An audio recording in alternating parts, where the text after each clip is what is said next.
Cool.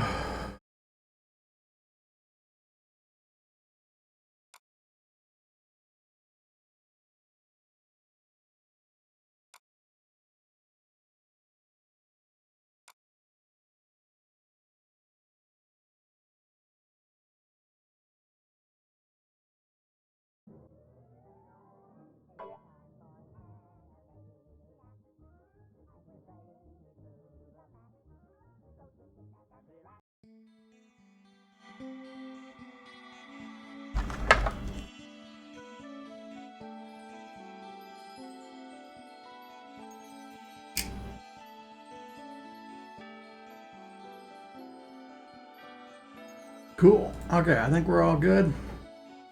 Audio's good. Camera's on.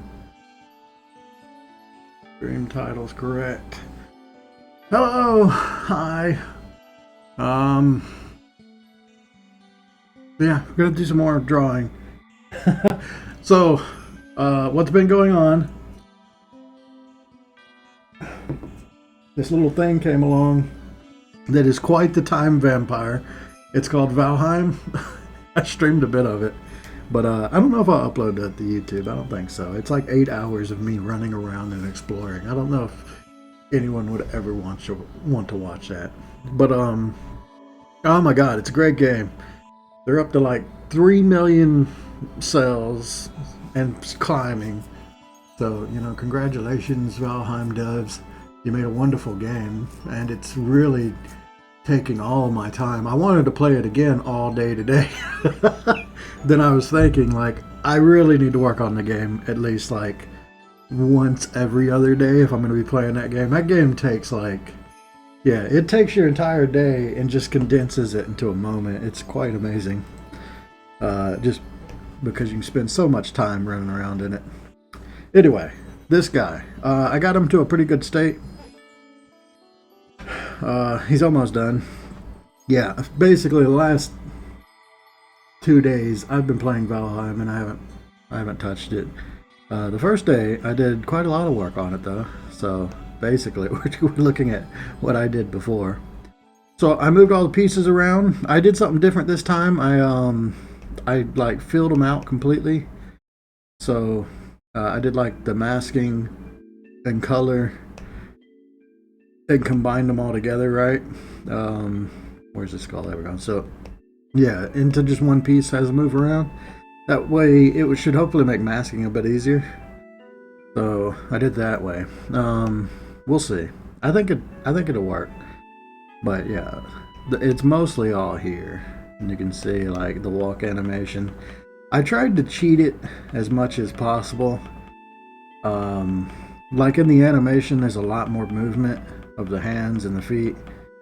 But I didn't want to draw all the bones moving constantly. There's a couple things where I'm going to have to do that. But for the most part, we've got all the animation here. And then this attack one's a big one. See, his like hand looks a little stiff. And when his hand pops off over here, that's when his hand is actually doing a new motion, so I'll have to redraw. But for the most part, it's there. It's hard to get the bones to like match up correctly because the size of the leg and stuff shift a bit. But it's not a big deal. We'll make it be a little jank. Alright, so what I have to do now, I need to draw the pieces. Basically, I think I'm going to start with this hand. I'm going to draw this hand because that's the big one. Draw this hand and this weapon doing what they're doing. And then I just draw the spine in where it connects to the neck and the waist. And then the last thing I'll do is the tail. And then we'll mask that stuff separately. And it'll be done. Oh, and then I'll have to shade it, of course. Shading's gonna take a while. I'm gonna make some progress. I'd like to finish this guy today, I guess. Even though I really do want to play that game. We're gonna work instead. Anyway, let's start with... Well, I mean, this one's just the tail and the spine. I really do need to start with this part. We've got to do these animations. So this is like what his hand is actually doing in these couple frames. Is it comes to be like straight over and then up and then a turn and then I'm just gonna jump it to there. So I'm cheating a bit just so I don't have to draw things multiple times.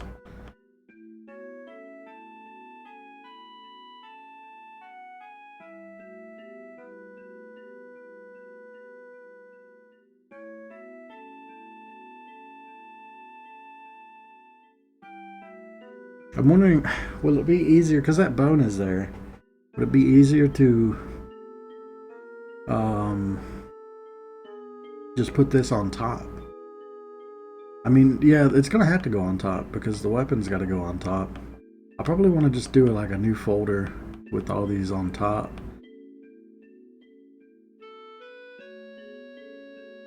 Which is unfortunate because the spine parts are usually underneath. So I'm going to have to do two. One for this hand, and then one for the spine afterwards. But there's a lot less masking to do, so I have saved time in the long run. Alright, so we're going to make a new one on top and do it. It's just a couple frames in here.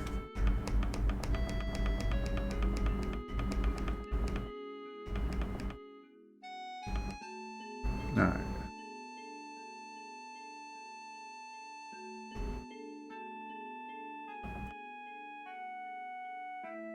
Starting here.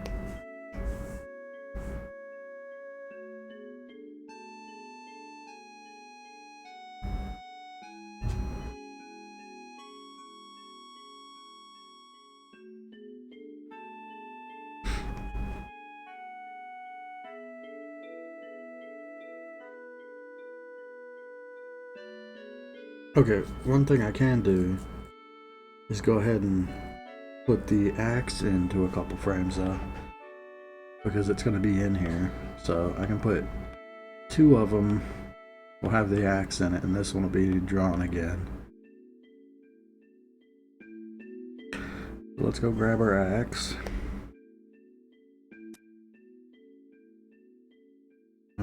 Which is actually still attached to the arm, isn't it? Did I not? I left it separate up here somewhere, I think.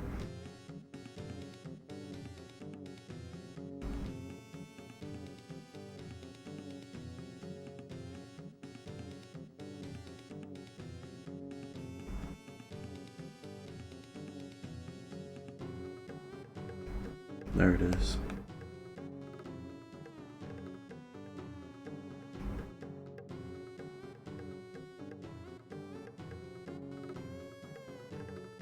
So it's got to go in the 3 and 4.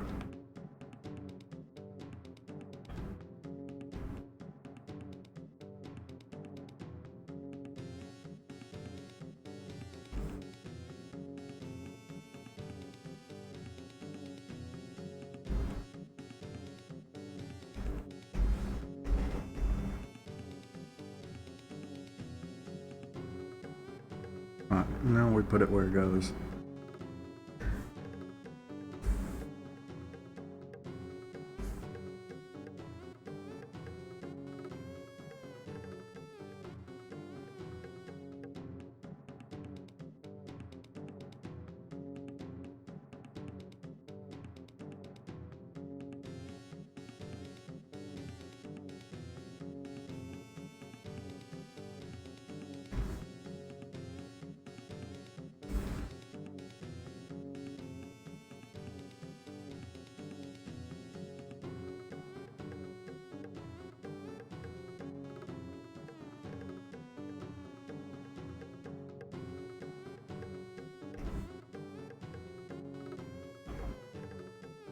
Alright, now we draw the fingers around it. It's a little annoying.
Oh, I fucked up. Okay. Alright, let's redo this one. Man, I gotta redo all of them. Ah! Because the axe is here on screen. Gotta make sure when I go over it, I'm going over it when necessary.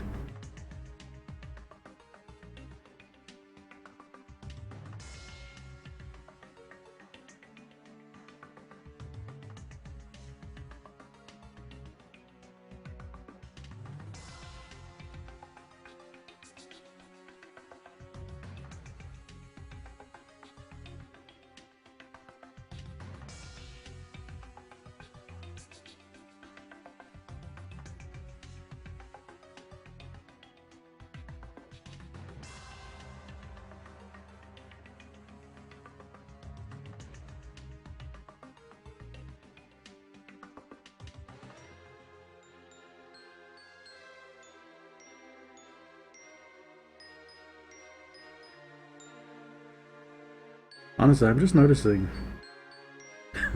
where I've drawn this bone does not go nearly as far enough. It's a bit unfortunate. I'm just gonna have to say that it's right here.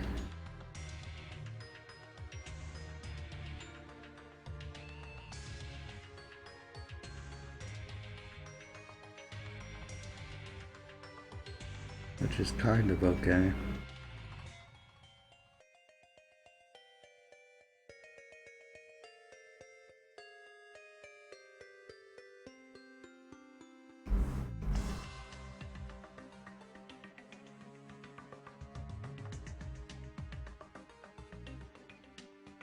I mean, it's like in the foreground. It's a weird angle to draw at. Alright, so I just need to erase this part. Let's go in closer.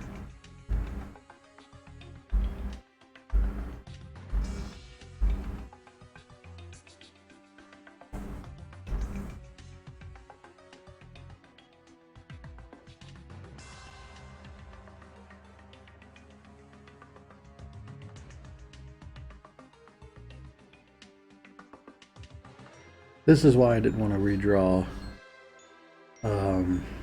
too many of these bones. Just because it's harder to add them in than it is to just use what I've already gotten. Especially when they're holding a weapon.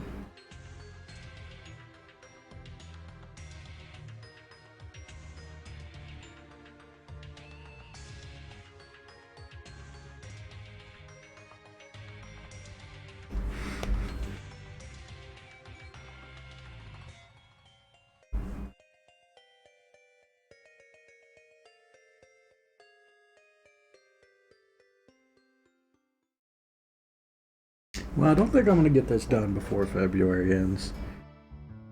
But now I have an excuse for that. I just blame Valheim for it. No, it's not my fault. It's their fault. It's the game's fault for doing it to me. Alright. So that should be good enough.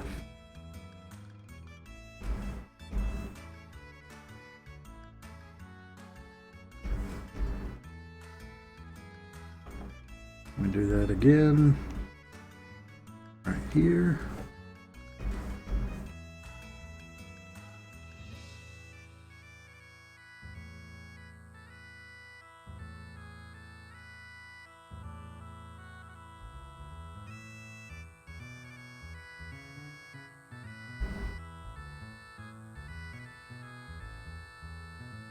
Go ahead and erase it right now too.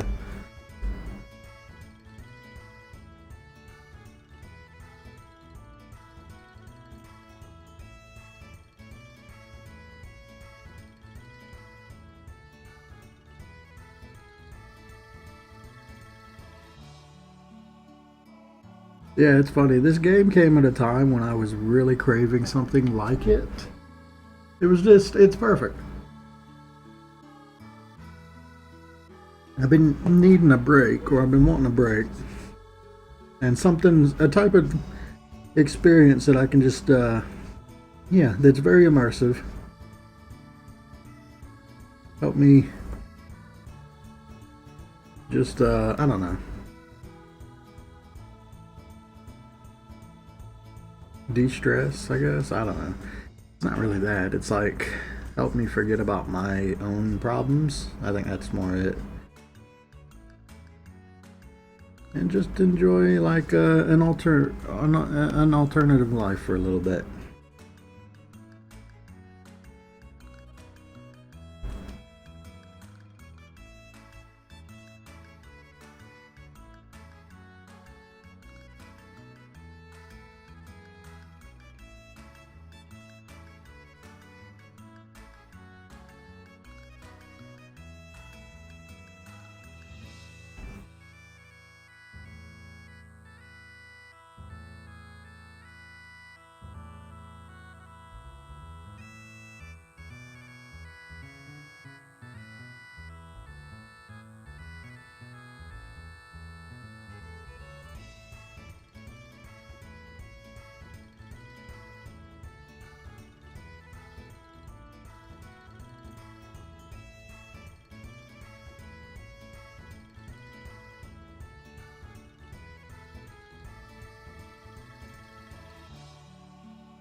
Okay.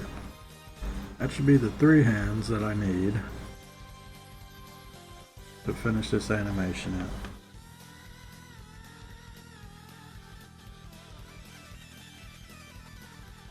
Oh, doesn't help that it goes behind it right there. Yeah, it's actually behind. Ah, okay. It needs to be in front here. How the hell do I do this? How am I going to cheat this? Oh, right here in the rotation. I think I just put it behind, right? Yeah, as it rotates, we're just going to pretend that it snaps behind.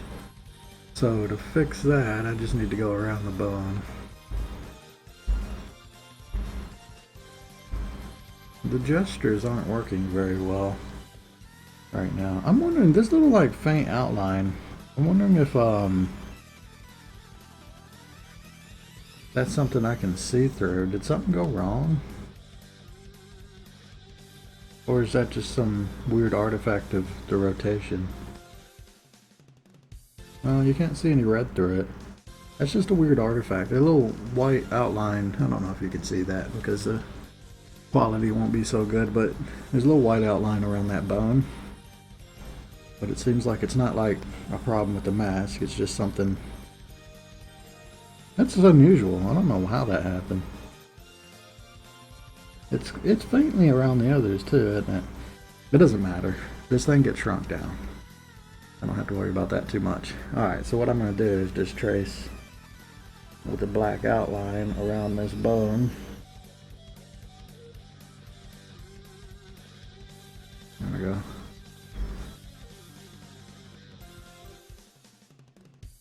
Oops.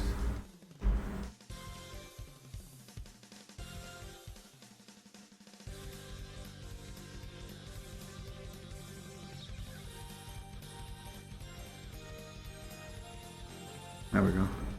So yeah, when it turns, it'll just pop in around the other side of it, I guess. It won't be too bad. I need to cheat where I can.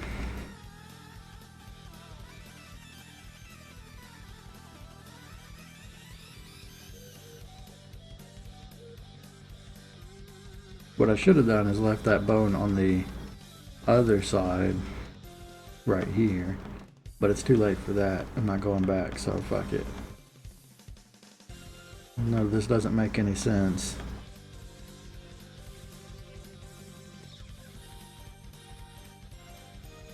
That's how it's gonna look. Alright, so I'm just gonna mask these couple by themselves and put it together. So really I just need these 3 frames. We're gonna add it to the other animation. And all this isn't really necessary.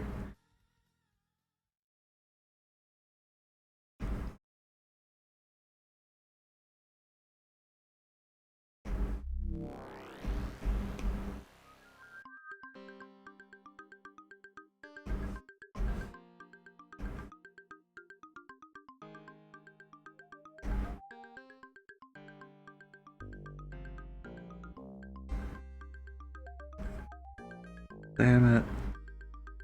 Fucking pen. Oh my god. Oh, fuck it, whatever.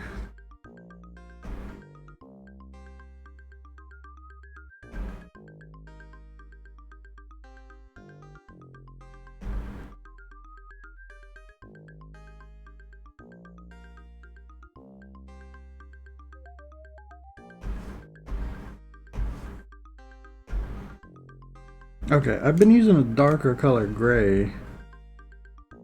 I think it's this one. For this coloring, or for this masking. That way I wanted the bone to be darker on this guy.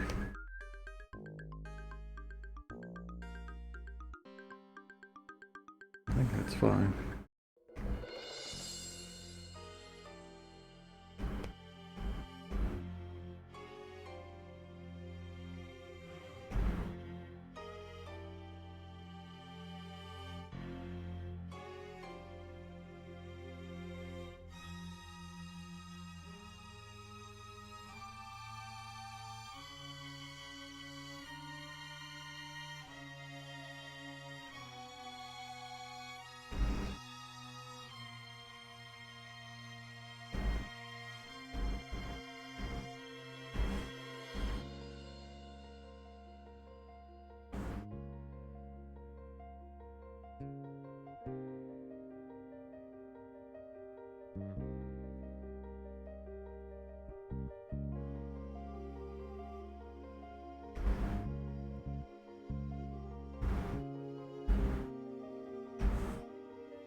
Alright, overlay's gonna... God, I really... Well, no, I'll just color it in. Okay. Yeah. Maybe I made this... I didn't do this quite the right way. It's fine. I'll make it work. Just because I added the axe, and the axe is already colored and everything.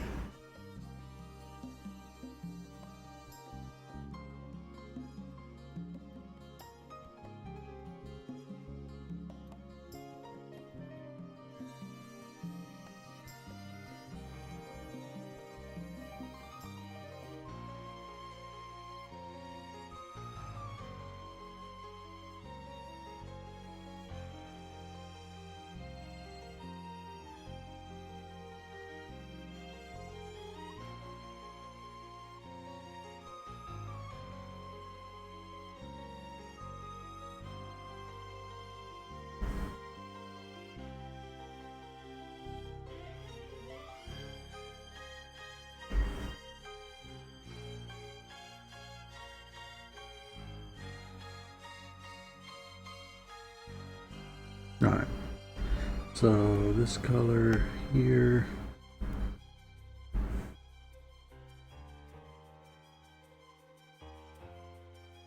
Oh no, yeah. I'm gonna have to get the axe to match, which means this has to go to this color. Oh my goodness, yeah, I might have made this more difficult for myself. Well, that, yeah, no, it does. Okay.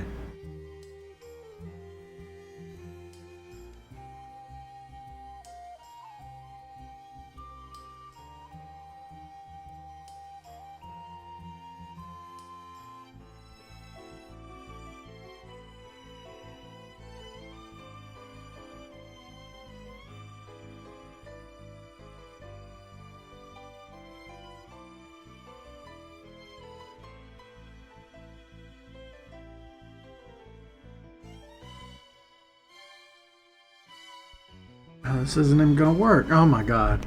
Oops. Yeah, because this is still an overlay and not a normal. But I know how to fix it. Okay, we're gonna have to do 2 of these. Just for this one, so that the colors match. That or I try and just find the color, but that's gonna be even harder, I think. So what we do is just copy this, make another one up here, and turn this to normal. Which then the color of it doesn't matter. And then I just erase all the parts that are Skelly Man. Oh wait, I want that part. Crap!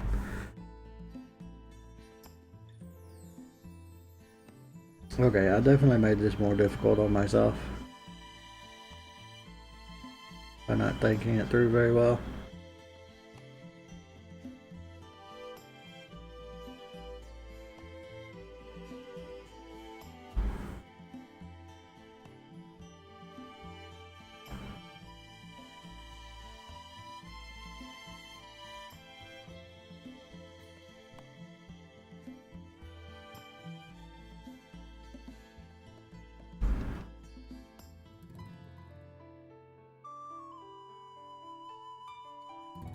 Right, so that's the color it's supposed to be.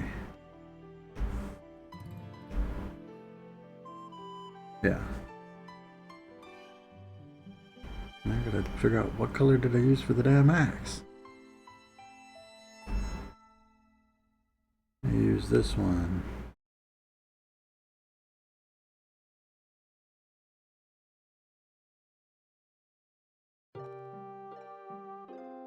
Okay. That's its colors restored, right? And this is, yeah, that's what it looks like. I'll just throw that bit of red in here.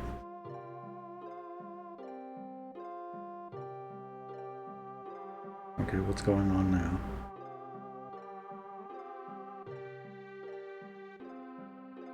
I think I left part of this out.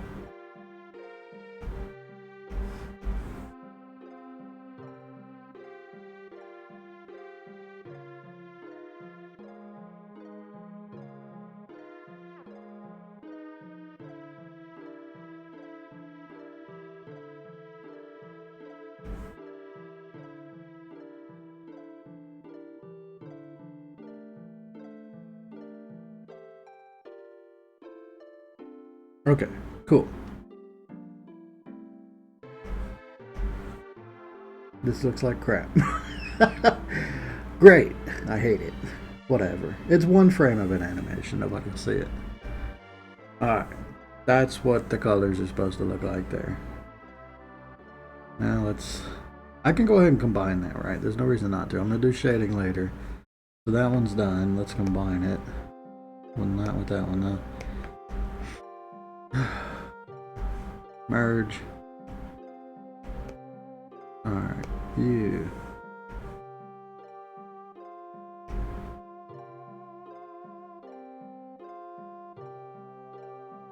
Well, that works fine. Why doesn't that affect this one? Oh, that's because it's underneath. That's right. Okay, it won't affect it. Well, good. Then that's done. Yeah, that's right, because the masking of the axe is underneath, so it's not going to affect what's on top of it. So this is only affecting the bones. Okay, cool. We got that done. I hope I matched the colors correctly, because I've already merged them all together. Yeah, no, that's good. So I just need to combine them in with these ones. 3, 4, and 5.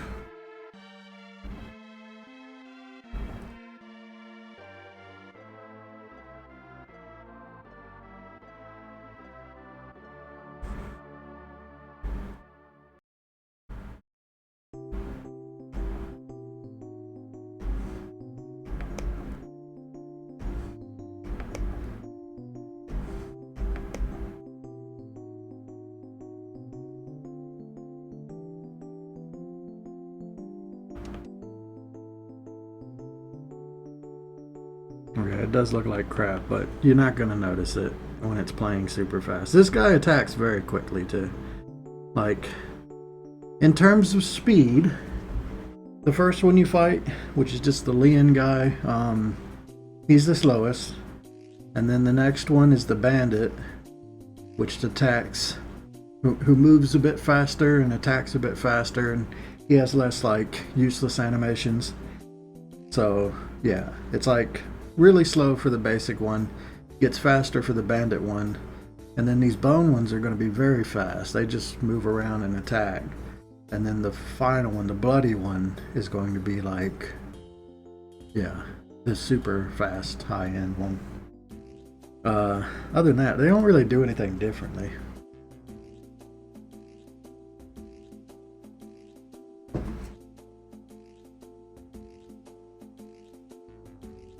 So yeah, these animations will play so quickly, you don't really have time to notice the janky parts. Also, I can now erase this stuff.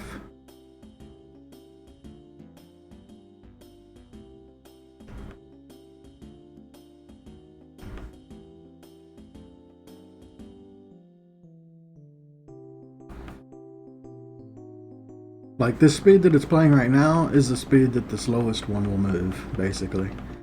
And then it just gets faster and faster for each tougher enemy.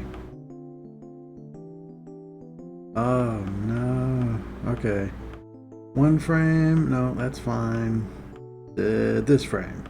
This frame is annoying because the arm is in a... I'm just going to have to edit this because the arm is technically behind that spine and the tail. So I'm going to have to, like... Yeah, I'm going to have to edit it out.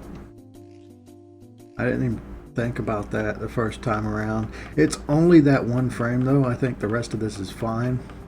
The only time it matters is if that arm that's supposed to be behind those two things, like here, I'll just have to draw it out. It won't be a big deal. It's just one frame. If that happened a lot, I would be cussing right now, but it's okay. And this one doesn't even have that issue. The arm doesn't go back far enough. Now, if the one in front passes above it, that's cool, because it's just going to be in front of it. Alright, so now that we've done this, we can do underneath it, we're going to draw the spine and the tail. So let's clear all these out. Oh god, I'm missing the button. There we go. Do this, I don't know if I want to like copy and paste something. I could. It would make it more consistent. But because it moves around so much, these connecting spines, they can be kind of annoying. They move around just because the head moves in a way that it was unusual, right? I'm basing it off of another animation. If the neck stretched in this guy's animation, you don't really notice it, right? But if the neck stretches and they're all bones, it yeah, it becomes very noticeable. So I'm just gonna have to like cheat it a bit, like I did with the last one. So what I think I'm gonna do, let's do this. I think the easiest way to do this is to draw part of the spine like this where it meets.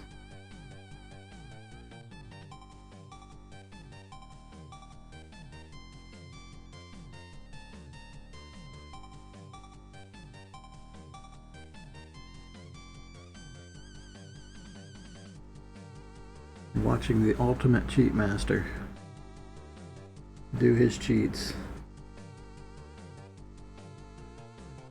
in animation.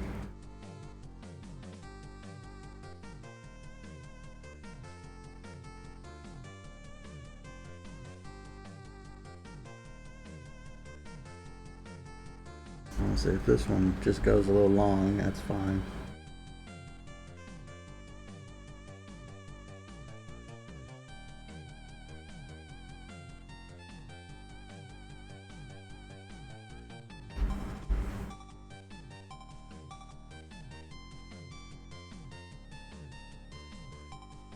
This is like the link in a bike chain.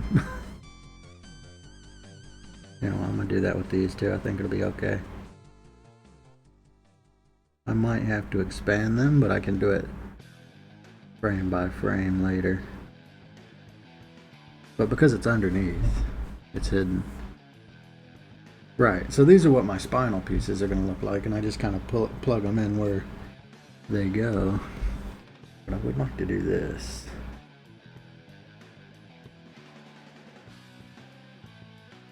With that one. Okay, cool. So if I copy that and then just move it around, that should work.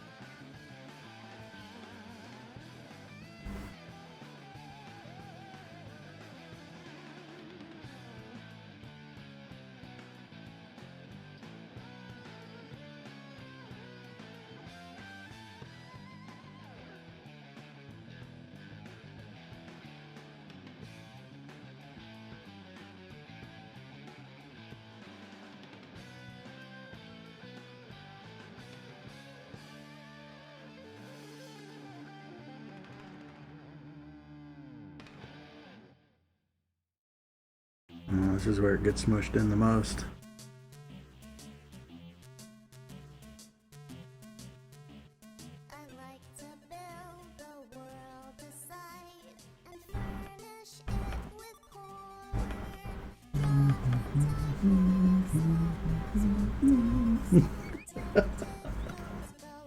Oh my god. This song. The ultimate troll song. Got a good message though.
Oh man, yeah, that's fine. That piece does not... It moves maybe a little too much.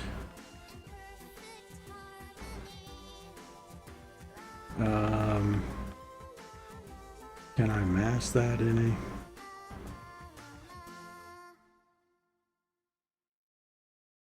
I think this one.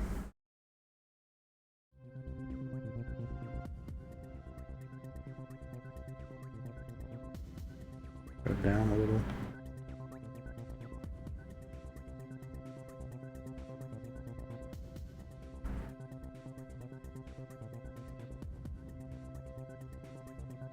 And that one up a little. And to make it less jarring. Still kind of though. That's fine. Honestly, I could have just masked this out too. I didn't think it would be that easy. Now I've got to do them all separately. But I will. I will learn from that lesson though and mask it out separately. Well actually, okay, here we go. This is how we do this. We make copies of this, 2 of them. One is the line work, one is the overlay, and one is the mask.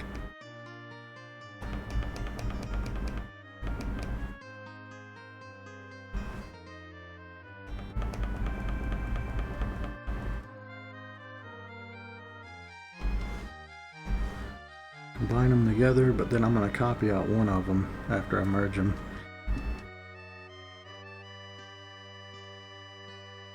This is a very unusual thing that I'm doing.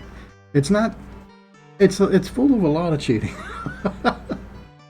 It's amazing, like, how much has been different doing these monsters compared to the others.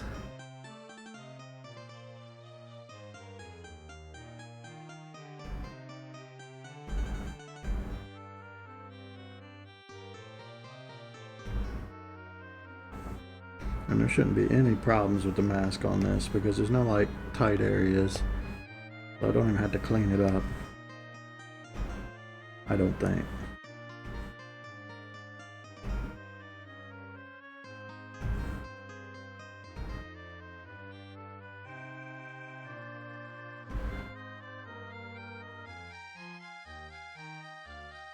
Also, I'm gonna have to do the tail separately. It's fine. Let's just get this one done. We'll do the tail its own thing.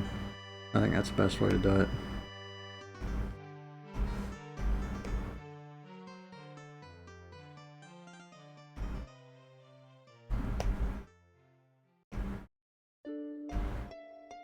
I just noticed there should be some round bits on those 2 at the top. I completely forgot. It's fine, I can add them real quick.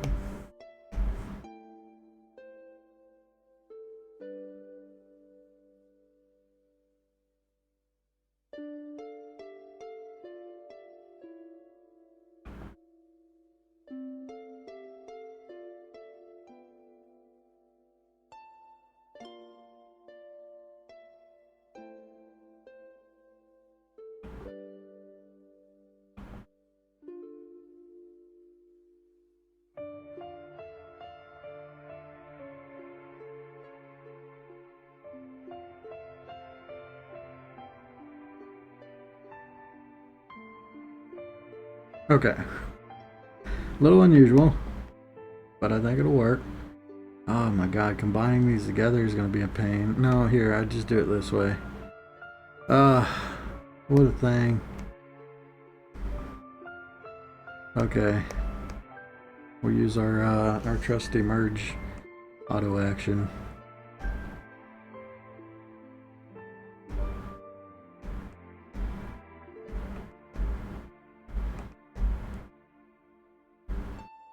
Oh, that sure is nice though. Being able to do all that with the push of one button. Alright. Let's erase all this crap. Bring these in.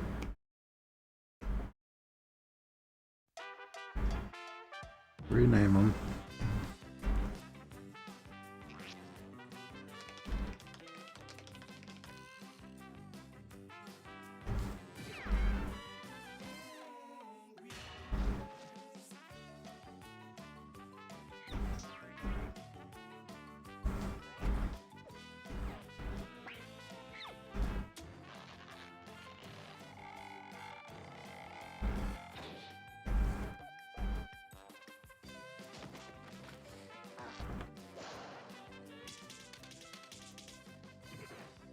It's funny that I did all that merging, and I'm just gonna have to merge it into the other one again anyway. So what was the point? I don't know. At least I got a copy of this bone by itself, which I can put into the next one. But yeah, this has to be merged in as well. So let's do what I just did again.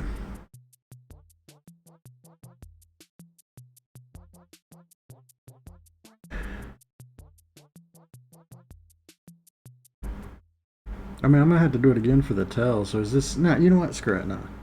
We have to do it again for the tail. But shouldn't the tail be on its own thing? Yes, it will. Okay, whatever. I'm just gonna keep bulldozing through this until it's good. The tail will be on its own one. Because screw efficiency. You're never efficient on your first time doing something.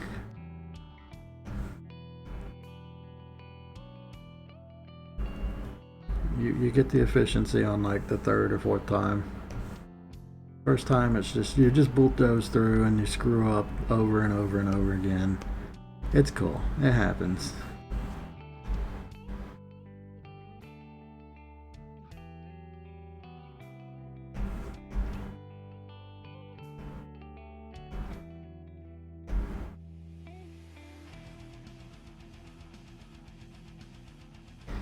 Okay, so that's that spine connected. Step one. It's a little weird because the spine like grows and shrinks, but that's fine. Alright, this one's going to be reserved for the tail, so let's clear all this off.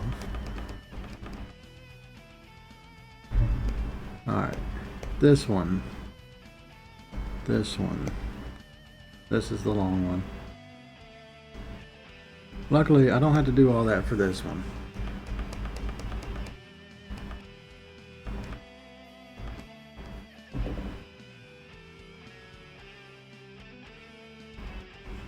I didn't have to do any of that because I'm going to duplicate. Crap. I do that a lot.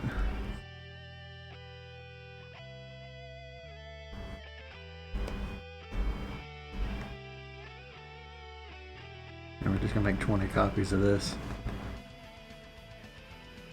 I should be able to do it with this. I might have to grow it or something. But I'll just stretch it. Fuck it. It'll be fine.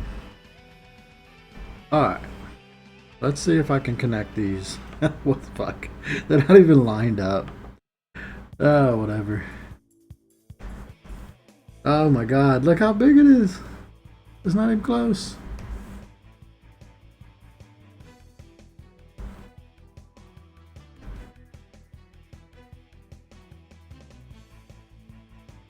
Yeah, we're gonna have to stretch it.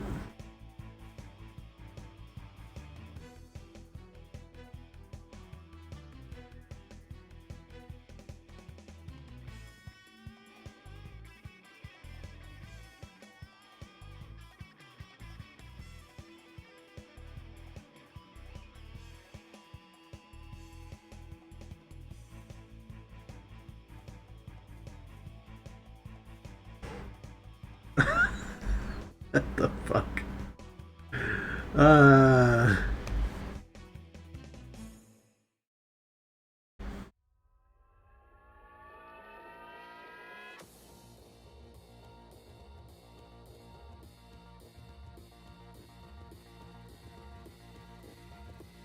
What's the button again? Is it? I think it's Alt.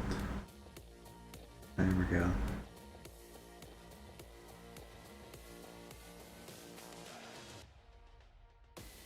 Oh my god. The ultimate cheats. Screw drawing a new spine over and over again. That's too difficult. We're just gonna copy a piece and put it in there where it goes.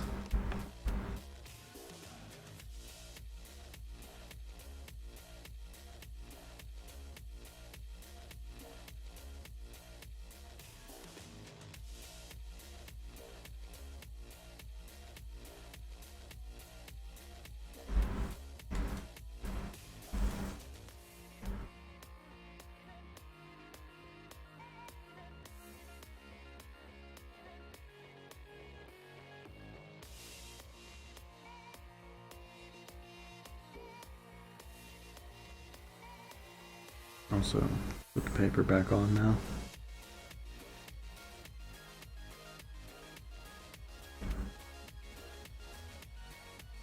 God, look how long this one is.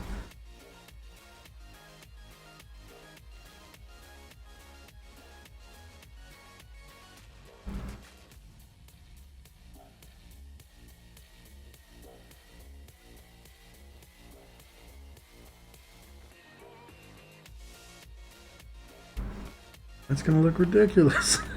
It's just stretching out there. I don't think bones are supposed to do that.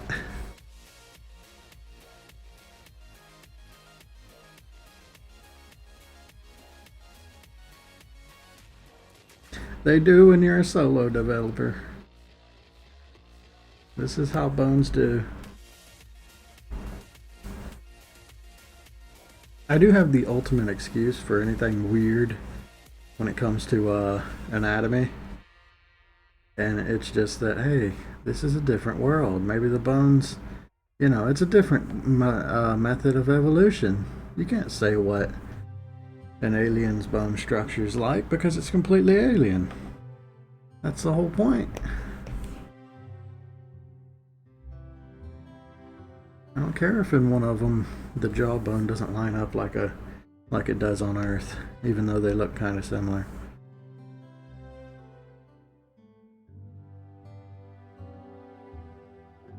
It's like saying because magic, to throw away the excuse of like why wizards don't wear armor. Because magic. Of course they don't wear armor.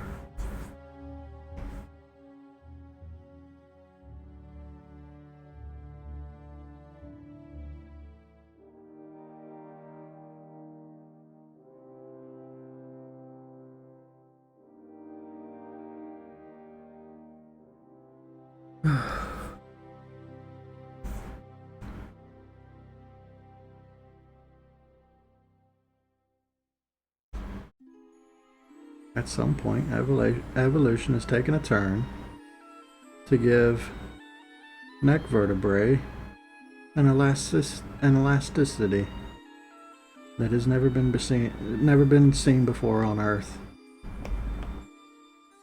Uh-oh, that's a copy. Well, that's easy enough. I just delete this and duplicate. Nice.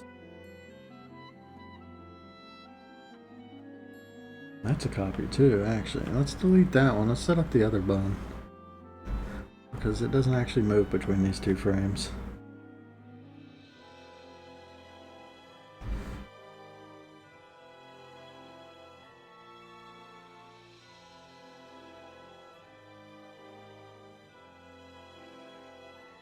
Now we duplicate it.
Looks like this is unnecessarily long animation. I probably could have trimmed it down.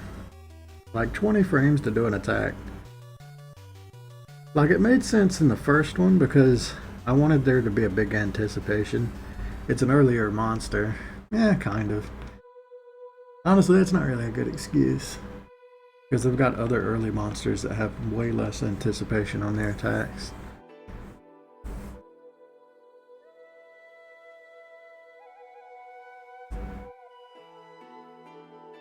I think this animation's just a little bit needlessly long.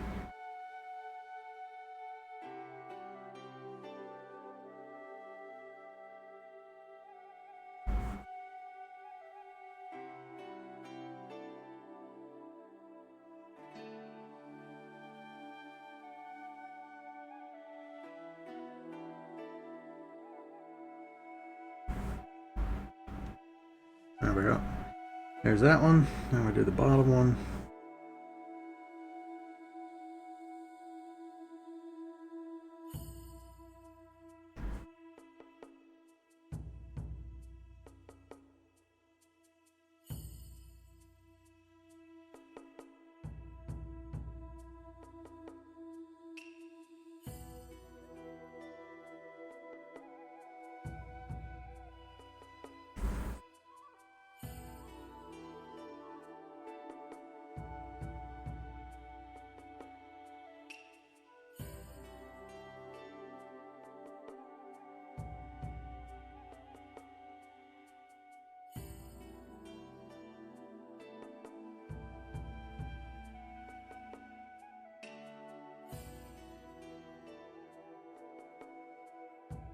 God, this one segment probably won't even fit in there like it should.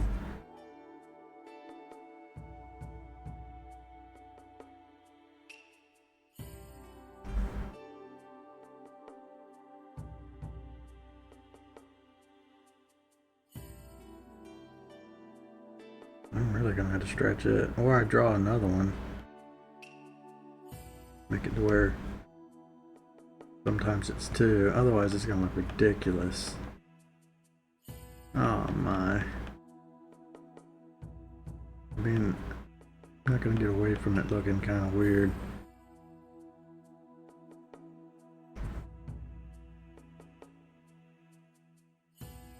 Alright, I'm gonna set it kind of like in the middle of where it should go, and then I'll resize it on the second pass.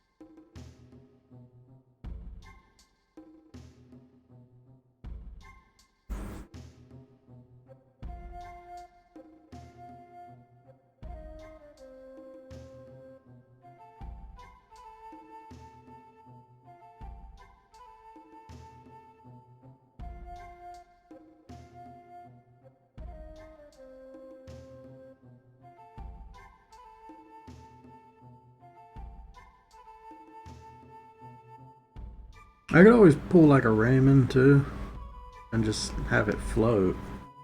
I don't really like that though. That's definitely an option.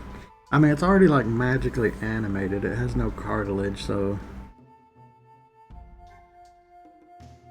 like it's already kind of breaking some rules of physics. Okay, this is the one that's in a bad spot.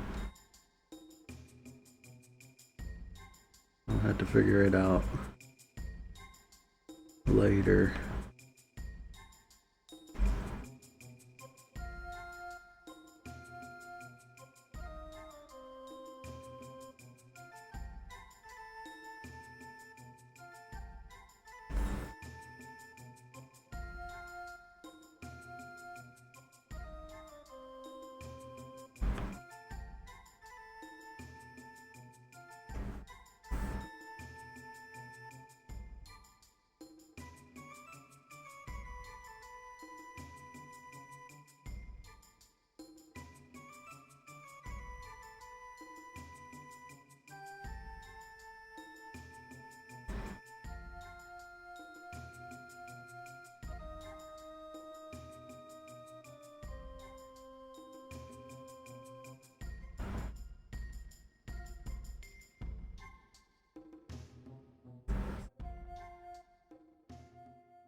think about it.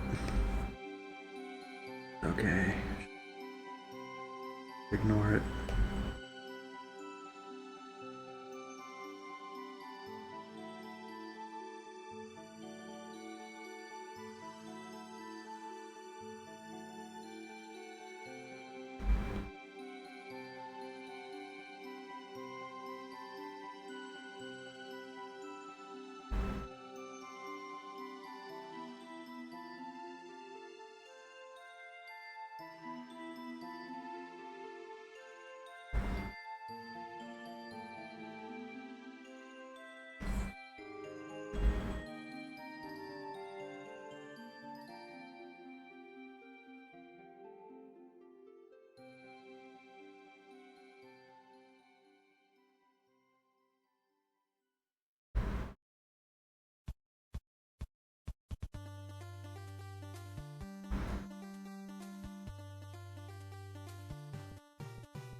Well, that looks goddamn awful.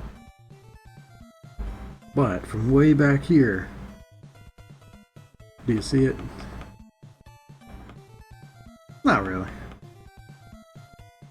Nobody's looking at that. You're looking at the skull and the axe, not the little vertebrae that's between the pelvis and the rib cage. It's magically stretching sometimes. Alright, we can combine these together. And then I do the toe. I think I will go ahead and combine them too. Just because, I don't know, should I do it? I mean, I should do it after the toe, right? That makes more sense. So let's just make another copy. This one's for the toe on its own. Oh my god, why is this animation so long?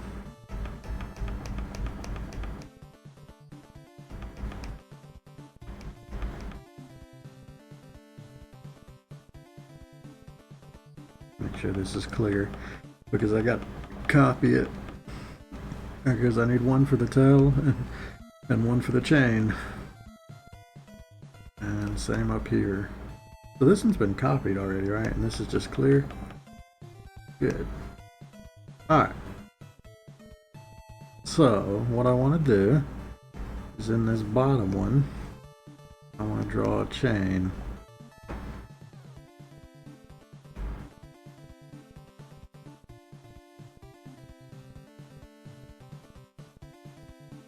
I gotta make this, I'm actually gonna add stabilization to this. Make sure it's nice and smooth.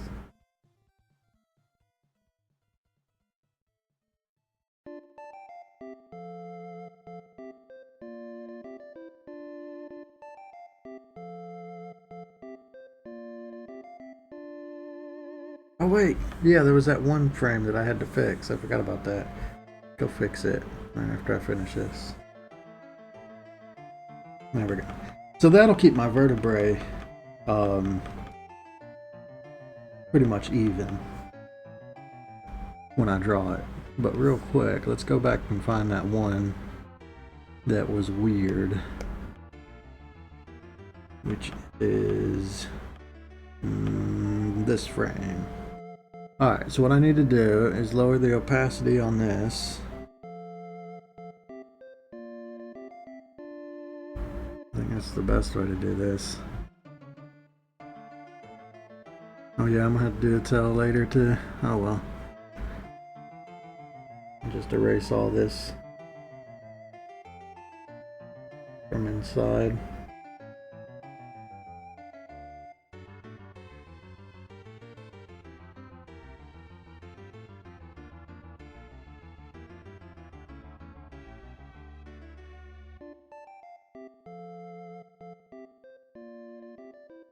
Now when I increase this back, it should basically line up.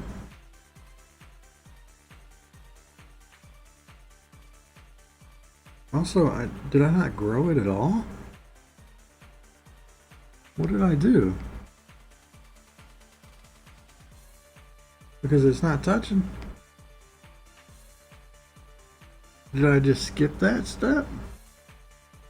I gotta grow it and fix that. So I should just go back. Alright, fucking A.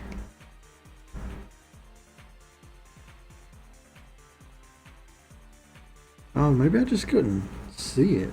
I guess so.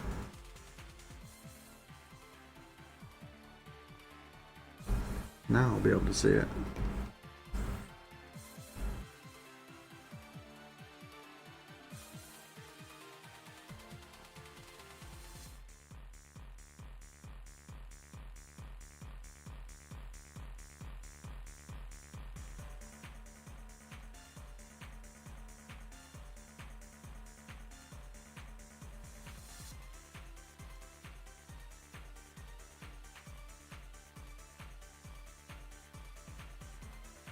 Actually, you know what, here? I think the better way to do this. So I need just like a little bit on both of them.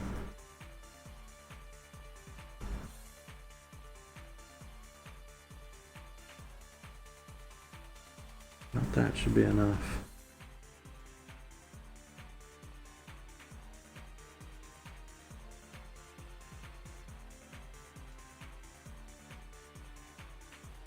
Alright, now we erase.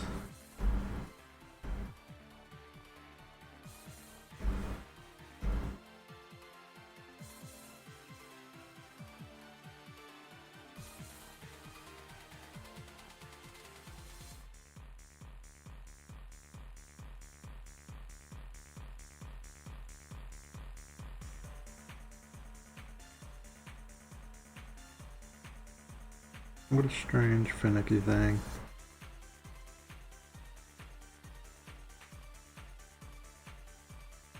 Alright, that's good enough, right? Kinda.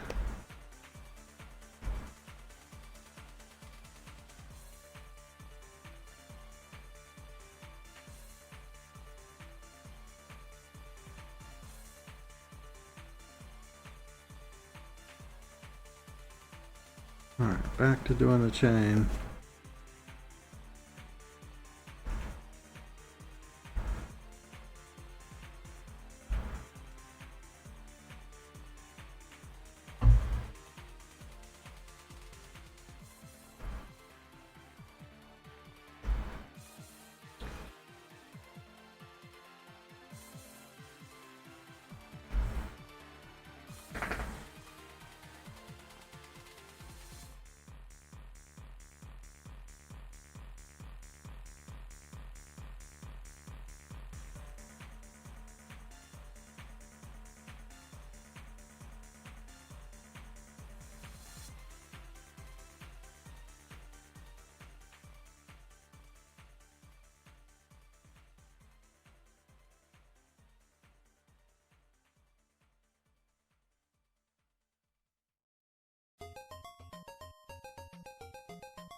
Okay.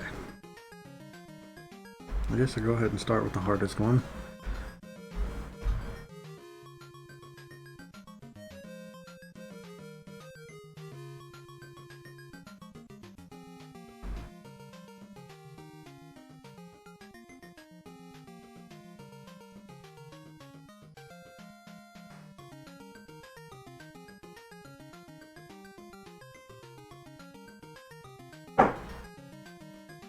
My fridge has been popping a lot. That loud pop noise. I don't know what's going on. Why it keeps doing that.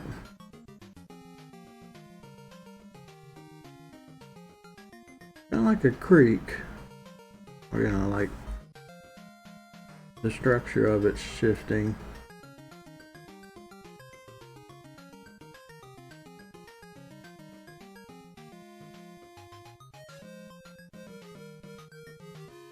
I didn't used to do that. It's just been doing it the last month.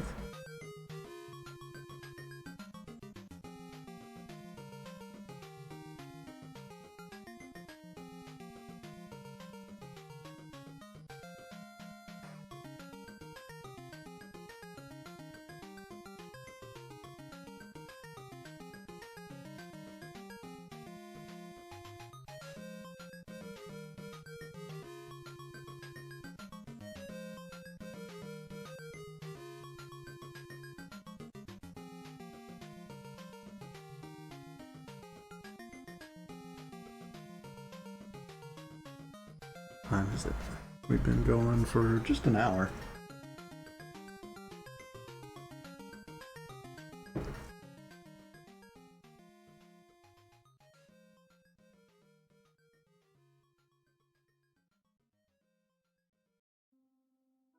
I don't think I'm going to stream any more Valheim. It just seems like the type of game. I mean, I know a lot of people are streaming it, but it just, I don't know. It's the type of game I don't really want to talk. I just like wandering around being completely quiet.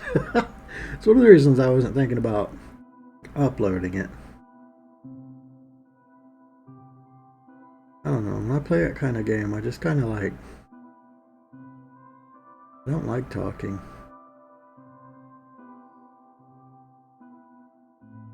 I just want to run around and explore little villages and stuff.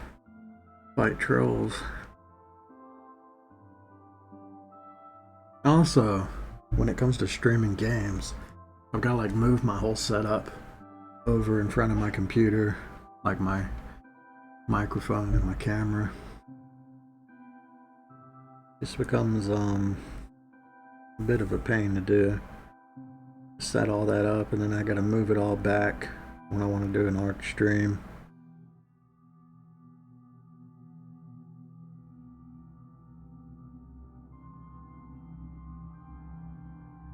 I need to set my desk up in a way where it's easy to shift from one thing to the next. Because when I do like coding and stuff here soon, I'm gonna have to move everything back over to the computer too.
I don't want to like Watch an anime or read some manga. I'm finding I want like escapism.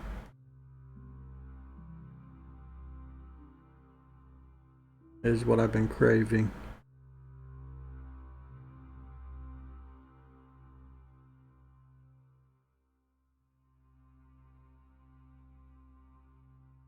I think I'm addicted to escapism. Like, imagine.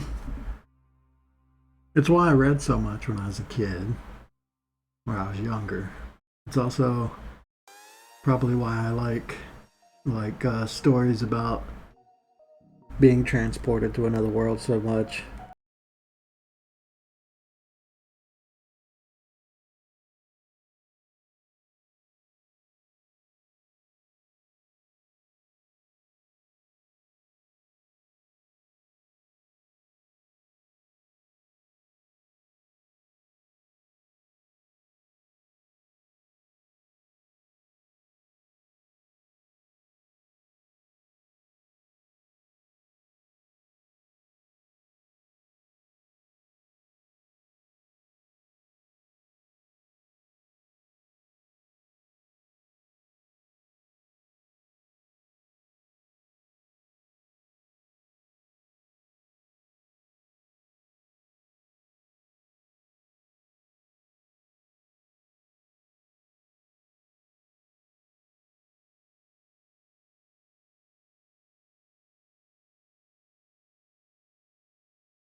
At $20 a pop, they made a ton of money, right?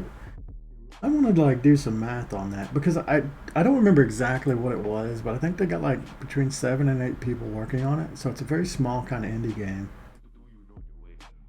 Um, let's just do the broad number real quick, which I know it's not going to beat that, but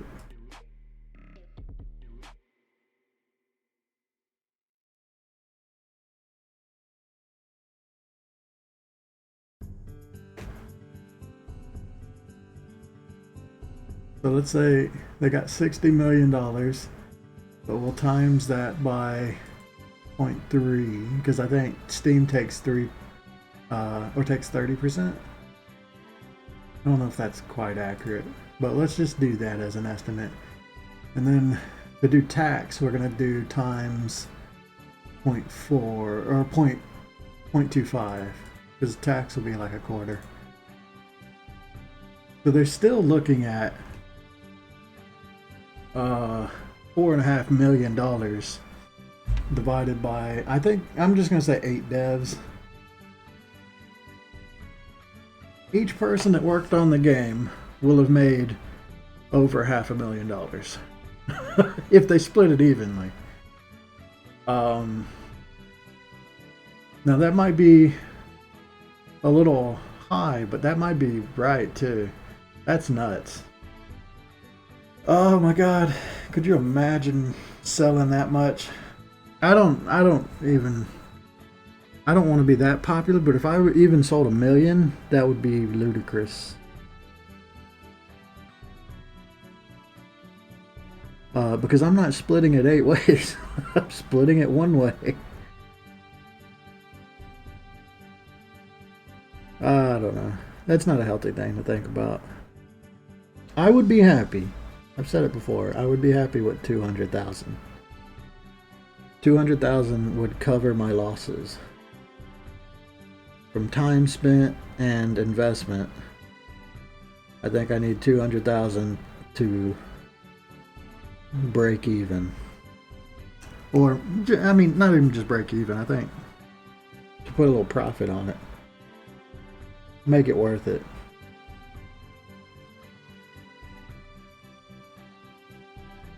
So I don't have to go, like, that doesn't have to be super successful. Just okay is definitely fine.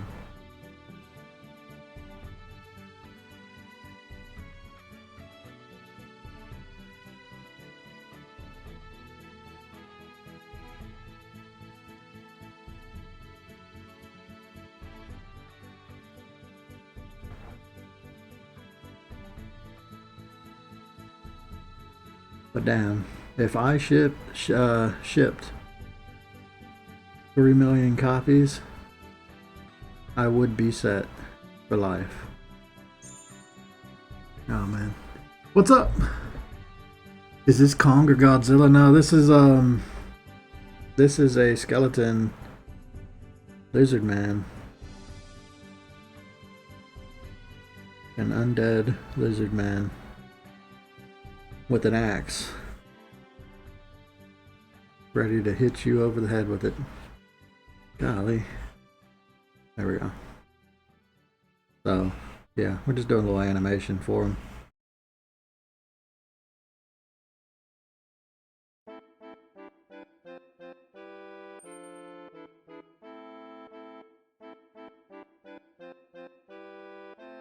Skull crawlers.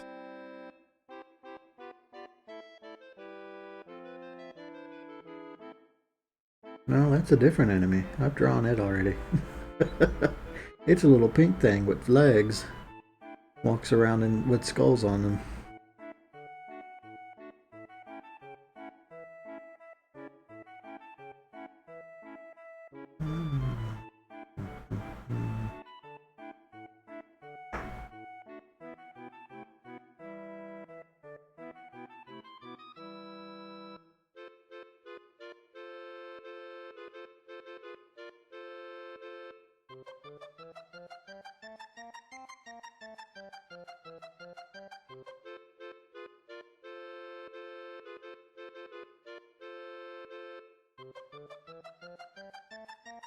I was just thinking, if I was able to ship, like if the game was that successful, I wonder what I would do going forward. Like, would I create a studio and try and grow? I don't really think so. I'm more of a solo or small team kind of person, like, overall. Even if I had the money. I would definitely like to have some people to handle the more, I don't know, the parts that I don't enjoy. That would be nice. But I think I would still remain relatively small, even if I had the money. I'd just take that money and then basically call it retirement. And then at that point, it's like, do I even need to sell the games for money? I might. I don't know.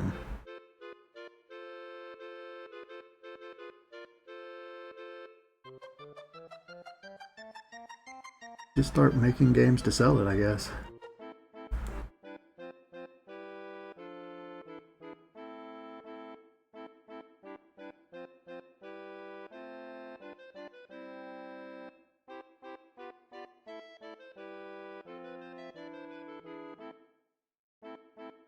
I'd like to know more about what happened to the devs that were super successful. I don't hear much about them. Or at least I don't. The ones that actually had like major success stories. What did they move on to do? Like I know Notch made another little game, that Scrolls game. But other than that, I haven't really heard from him. I don't know what he's working on now.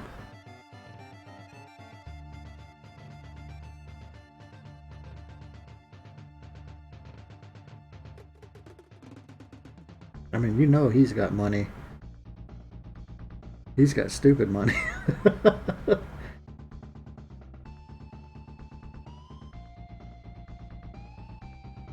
Seems like he moved on to different things.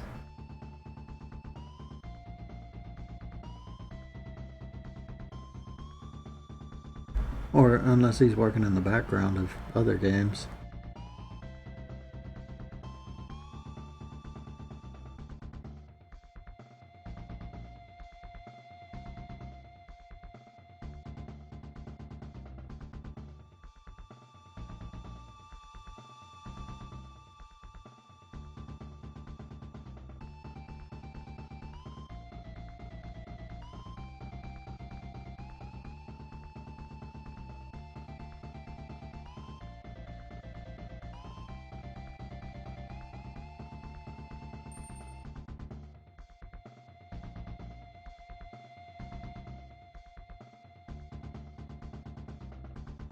I mean, that's a ridiculous amount.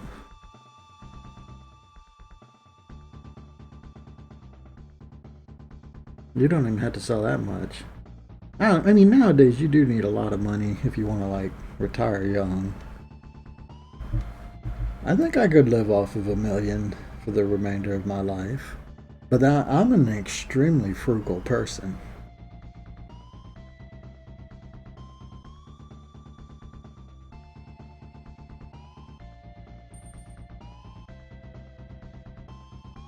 Yeah. I did a quarter when I was doing the math on like what Valheim was making. I was considering like they did $20 per sell, but then I'm thinking Steam's getting getting about 30% of that, a third of that, and then tax is getting another quarter of that. But split amongst the like 7 or 8 people that they've got, they're still making $500,000 each.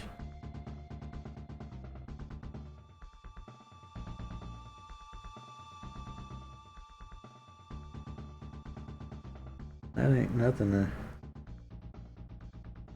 scoff at.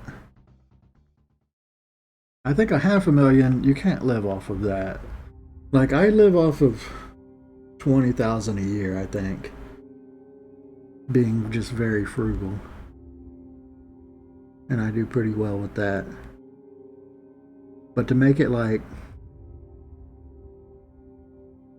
I don't know how many years you can live, like another 50 years plus inflation. $500,000 is probably not enough to live off of if you're not gonna like make any more income. Of course, you know, you're gonna make more income over that time, or you should.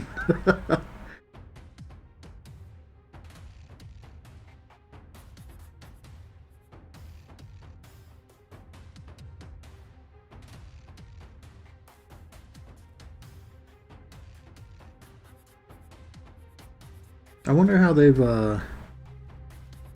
when you're on like a small indie team like that, where it's still more than a few, but it's not many. I wonder how they do their, or they set up their profit sharing. Like, are only a few of them getting the money, and the rest are just kind of contracting with them?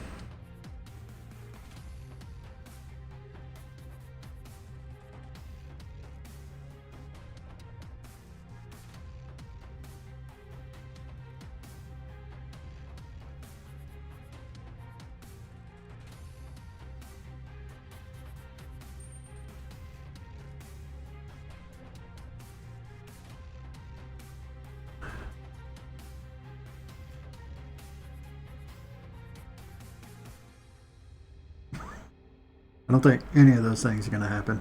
A war is possible, especially like the further away we get from another war. But wars are also way less common with the extreme technology that we got. And the reason for that is that the leaders in war can be targeted now. And the leaders don't like that. So let's not go to war because we don't want to die. We just want the poor people to die. So now there's less war. Oh wait, you mean I can die? No, let's not go to war. Let's talk about this. That's honestly what I think. Why? Like the main reason. But planet is dying? No, planet's fine. I don't believe so. Now, maybe our ecosystem's dying. Planet will be fine. It'll be rough for people in coastal towns. But I think overall, humanity will be fine. We're adaptive. Now, poor people get fucked again. But the whole aim of the game here is to not be a poor person.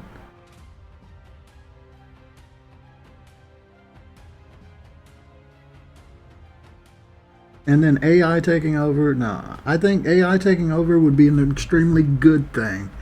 God, if AI ran the government, we would be so much better off. Then we wouldn't have idiots making decisions. I would absolutely accept an AI controlled, but it'll never happen, right? Because a person won't give up control. All those doomsday scenarios really don't pan out. Like the zombie one doesn't work because insects exist, and insects would eat the fuck out of zombies way before we ever have to kill them. It's like, wait, this thing is meat and it doesn't have an immune system? Attack!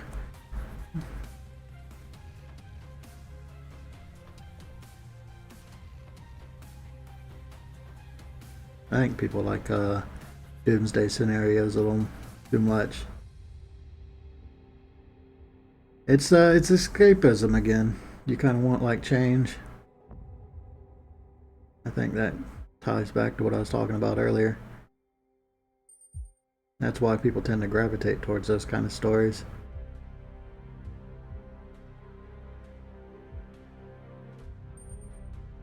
But reality is, it'll take a comet. An asteroid is our most likely doomsday scenario. That or like some fucking solar flare. Those are actually very possible and very much like, oh no, we're not bouncing back from that. The power grid's out and a nuclear winter is coming. We are pretty fucked. Robots will become I don't know. I mean, think about like how long it's taken CGI to mimic humans. Like, we still haven't even reached that point yet. And then we want like actual physical latex and shit to copy it. Even the best special effects severed skull doesn't look very human when you actually inspect it. It just looks like it for a brief few frames as it's flying through the air.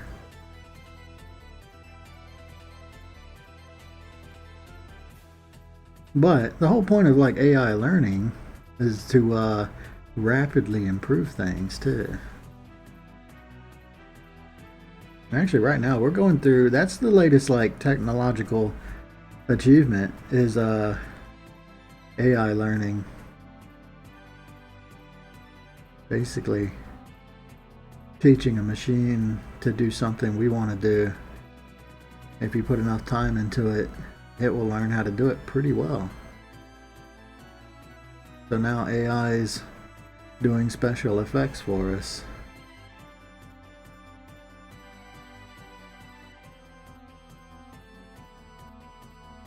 But overall, no, I don't fear robots. people are much more dangerous than robots.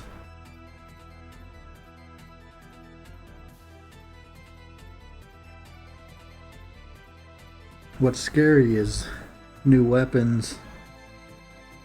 God, laser tech will be very frightening, because lasers don't really have a range. And they're extremely accurate. So you put a laser on a satellite that's powerful enough, you can just zap somebody off the planet and they're gone. All you got to do is be able to see them from space. That's terrifying.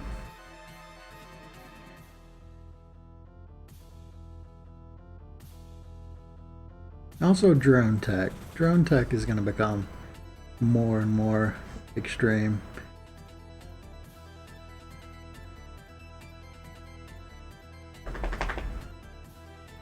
And then you think drones are like little, or like giant machines or whatever, but a drone does not have to be like that. A drone can look like an insect and still kill somebody. It's just got to deliver a little bit of poison. That kind of stuff's spooky.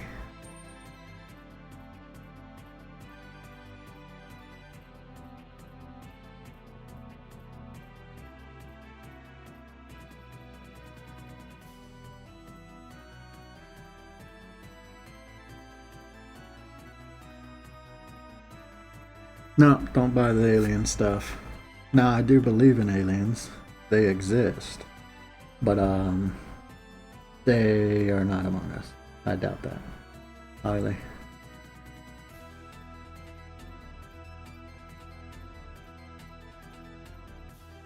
Honestly, the alien one's a mystery. Because, in all likelihood, they should exist. There is always the possibility that we're just the first, too. I mean, somebody's got to be the first alien, right? Or the first intelligent species. It sounds incomprehensible that we would be the first intelligent species that starts branching out. But, like, it's definitely possible. But then there's so many types of worlds that there's a lot of worlds that intelligent life can exist in that they just cannot escape their world. Like if they are on a planet whose surface is completely frozen, they might live under the surface and never actually have the opportunity to exit the inside of their world, their planet. They won't even know that space is a thing. So the fact that we're just like on the earth or in the air, we take that for granted, when that's actually kind of a rarity when you consider alien worlds.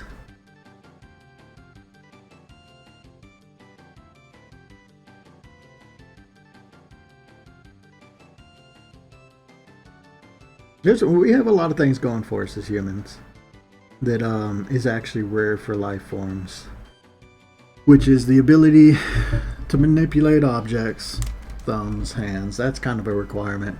The ability to throw things, the way our stamina works, the way we stand on our legs, and the way that we have adapted to gravity while standing on legs is just another thing. All of these things are also like what makes us what we are, more than just intelligence. You can be an intelligent creature, but if you're lacking a lot of that stuff, you're not going to make it. Like, it's actually kind of important to have everything to be able to actually become a dominant species.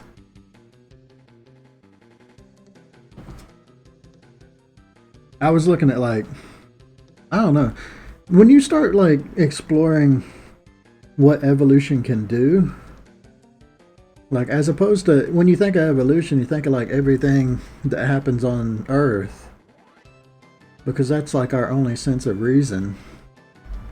But really, things could evolve. Like the whole point of it is they evolve completely different. The way we have heads, like for instance, is not like, that's probably not normal. The average thing would probably put all of its sensory organs like not in this place and its thinking thing, right? Like we have like our way of eating, our sensory organs, our brain, all of it is on this little like shell that's above the body. When you think of that as a creature, it doesn't make any sense. We don't design robots like that. Like all the robots' most important stuff is inside the body, and then you put like the camera comes out with a cord that goes back inside the body, right? So just the whole fact of something having a head is very unusual when you consider like what evolutions are possible.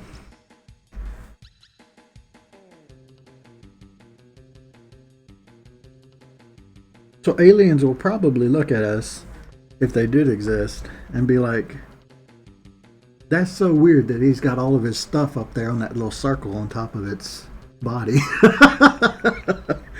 Like, why did it evolve that way? I love that thought. It's such a crazy thought. I think it's very fun to do, what is it? It's like unnatural empathy. A lot of, like, what you... Oh man, I learned this from like watching Parasite. I think Parasite does a really good job of explaining unnatural empathy to where, as a human, you try and compare like, the most basic version is comparing like a dog's emotions to your emotions, right? Or we give like animals human emotions, when really when you like use unnatural empathy, an animal is probably just thinking about like, it doesn't have like the huge thought process that we're going through. It's just thinking of something, a more simple thing. Like when people look at a chimp, that's like the first example, and they give it a big smile, and the animal's like, it's showing its teeth, it's gonna bite me. Like, humans don't think about that, but that's exactly what we're doing. And that's just like a basic example of like unnatural empathy. But then you expand that to like alien organisms, it gets way out there. And then you go on to like different dimensions too, which is possible, or different ways of perceiving. Like we perceive, we see photons, and then we feel vibration. We can also detect particles that are in the air. So most of our, like all of our perception is based off of air minus sight, because photons, they kind of interact with air, but not really. I mean, sort of. But like the way we detect smells is there's a certain like type of particle that's floating around in the air. Goes in the nostril and we detect it. The way we detect sound is just the air is vibrating and we pick that up as a noise. Like it's all converted and we understand it because we have it. But if something doesn't detect or doesn't use those kind of senses, they have completely different types of senses because maybe their world had less air in it, or it had just water in it, or some other type of gas. Like it can be completely different. We would have extreme trouble understanding how they see the world. I got to do a fun thought experiment when I was like in 3rd grade because my 3rd grade teacher was insane. But it was trying to explain to a creature that's never seen light what light is. It's kind of like impossible when you think about it. It's like they live in a world of darkness. They've never seen light, and they don't have the eyes to see light. So how are you going to teach them what light is? How would you even explain it? When you start like delving into the science of like alien life, it becomes less like the weird gray alien stuff that people always like to push. And like these human aliens. Also applies to religion. Because you think aliens are weird. God is really weird. Now we're on a totally different scale. And you want to explain it with like some guy in the sky? Or... No, I don't believe any of that. I think it's important to learn how to understand like what your comprehension is and where the limits might lie, and accept that sometimes you will not be able to comprehend things.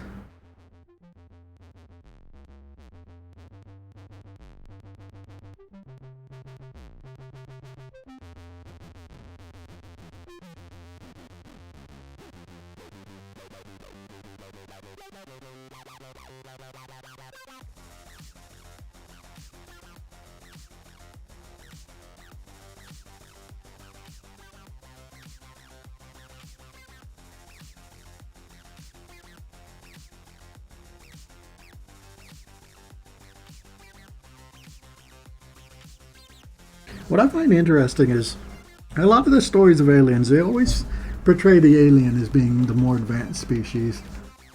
But I always see it as like, I'd like to see the human be like, the odds are that our planet is pretty large and our gravity's pretty huge too.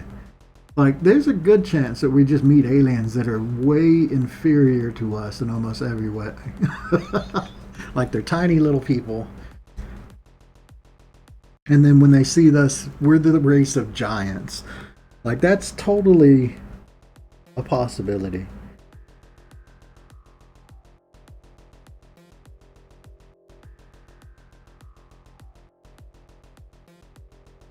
I want to see more stories like that. MIB did some of that stuff. They had a little teeny alien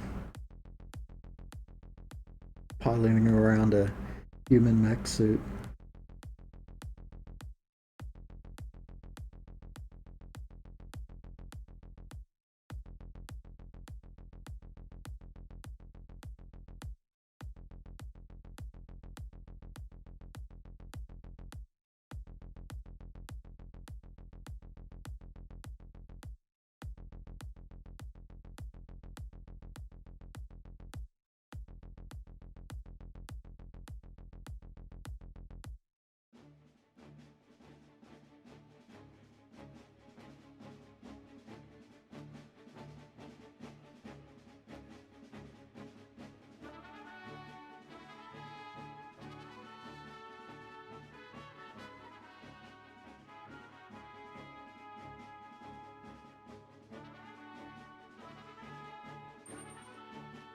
I love the idea that things that we consider standard could be extreme for other races.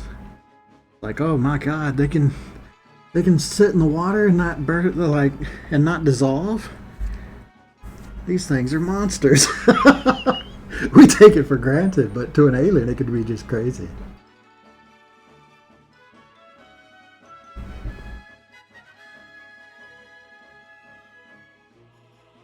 Like, there's so much cold resistance.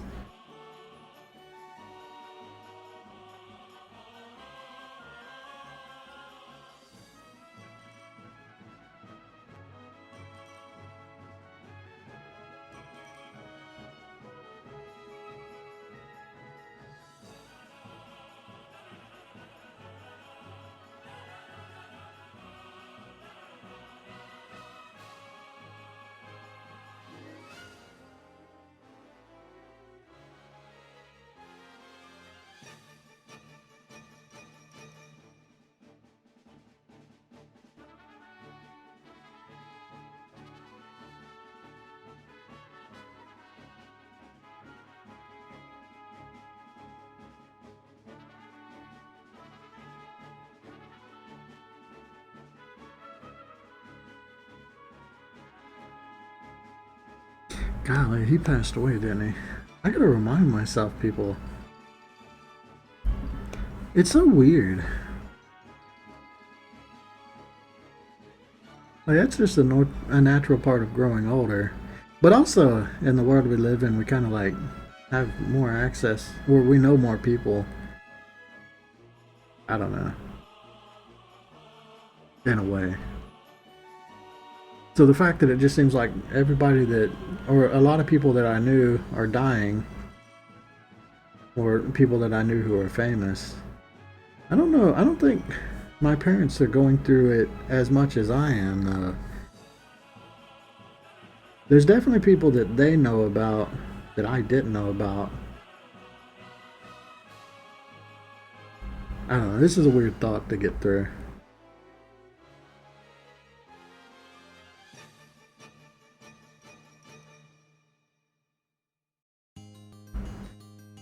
I don't know. It's all too deep. Let's talk about something normal.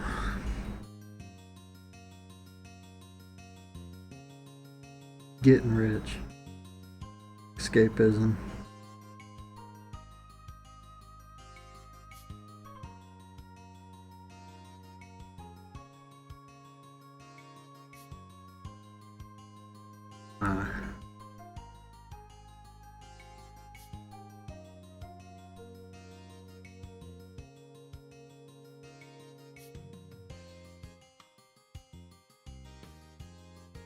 I ain't really got nothing. I don't want to talk about anything right now.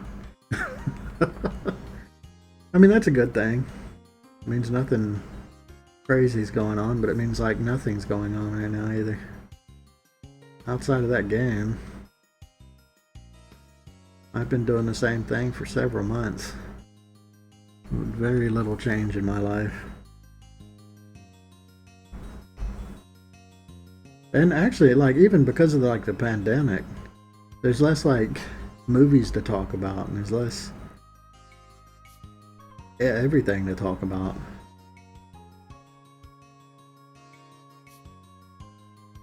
There are some movies coming out. Let's see. There's that Monster Hunter movie came out. I don't know if I'm gonna watch that or not. I feel like it was gonna be trash. And really, I almost always hate when Americans do some Japanese what's the word for it?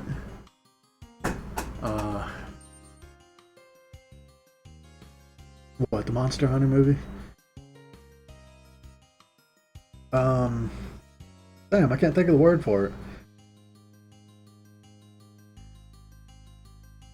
But, yeah, almost every time you see that, it's just like, it's kind of cringy, the American version.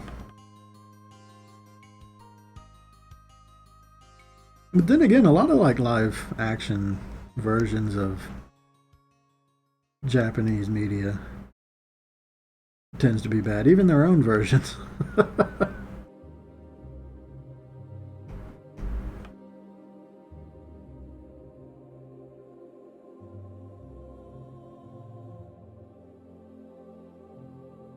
That high fantasy stuff and that, yeah, it usually does better in the medium it was created in. The second you start having like real people lifting gigantic swords, and it loses the interest. I did hear that in Monster Hunter, or at least the Monster Hunter world, which is something I didn't know. I thought the weapons and armor were always like ridiculous how large and oversized they are.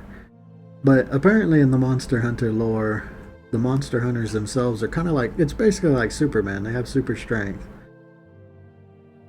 So when you consider it that way, it's like, okay, it makes more sense. They're not like the normal people in the game. Monster Hunters themselves are supposed to be super human. And I bet the movie is just going to completely ignore that fact, but it's kind of like how the Silent Hill movies, and most of the Silent Hill games, they completely ignore the fact that Silent Hill takes a person's like inner demons, and that's what you see. So all the demons that were in the original Silent Hill games, at least up to like the first three, were creations of the person who, the main character's subconscious. So when Like you get the sexy looking nurse demons. They were actually just like the main character's guilt over finding the nurses attractive while his wife was on her deathbed. But his guilt about that is why these demons look like that.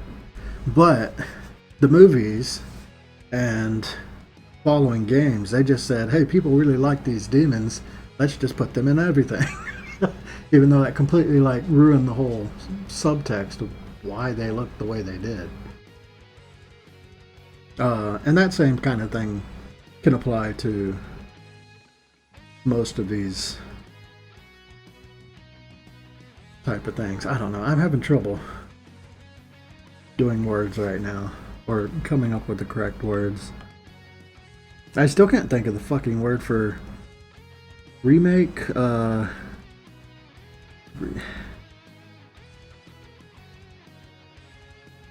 English version. There's a word for it and I can't think of it. God damn. An American adaptation, right? I think that's what it would be. Like Dragon Ball Z movie was absolutely horrible Americanized version, and same thing with Avatar, even though that one was American to begin with. The Death Note one was absolutely horrible. Mob Psycho was bad.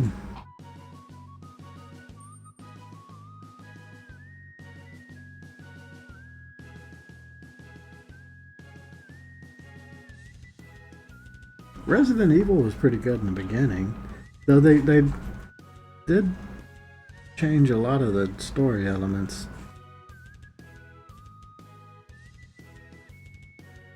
And then they got absolutely ridiculous the further along they went. And I know the person who made that Monster Hunter movie is the same director, right? I think so. Or at least it's just the same actor.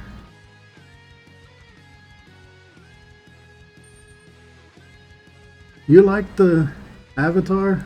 The Last Airbender? I think you're thinking of the other Avatar. I'm talking about the damn, what is that guy's name? M. Night Shyamalan movie. Shyamalan Ding Dong.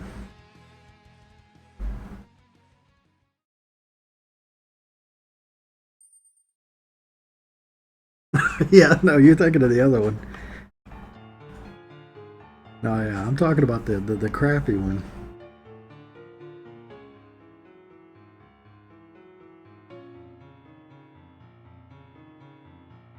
That Avatar is supposed to be having a new movie coming out, isn't it? I wonder what happened to it. It might have got pushed back. I have no idea what they're going to do with the plot. Kind of curious. That movie was really good. I like the world that they created. It had a really good use of 3D, even though that became kind of like gimmicky. It's the problem with movies with 3D is they always do it in like a really gimmicky way instead of just making it look more natural. Avatar did it very good. They had nothing got in your face. It was all subtle. Honestly, I haven't seen too many movies in 3D though. Like I watched that one and I was like, okay, I'll try a couple more in 3D. But everyone after that was like, this is fucking horrible. I'd rather just not wear the glasses. Man, that 3D craze did fall off, didn't it?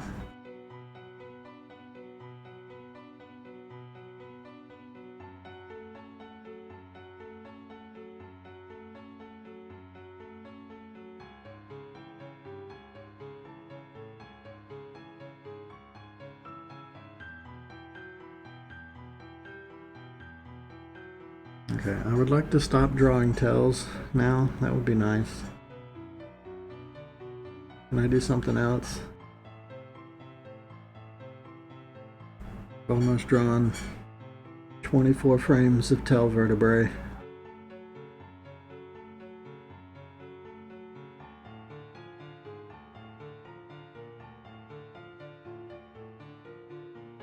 after this it gets, well, there's nothing monotonous for the rest of this creature.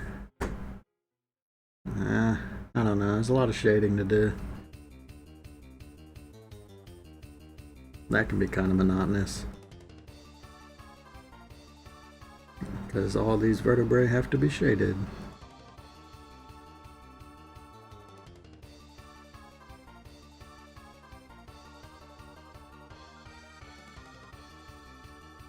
There's a new Mortal Kombat movie coming out. I just saw a trailer to it. My initial impression of it was they're taking it too seriously. What I loved about the old Mortal Kombat, it was so campy and silly and ridiculous that it was great, and it's really enjoyable. And this new one, it seems like there's way less of that camp. Or at least from the trailer, they didn't show any of it. I think it's okay to make a ridiculous movie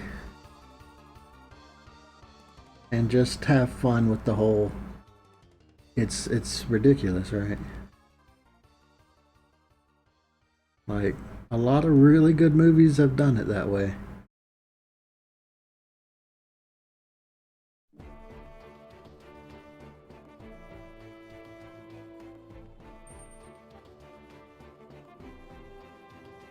But the trailer did basically give away the whole plot to the movie, so if you don't want to know about the movie, you should not watch the trailer.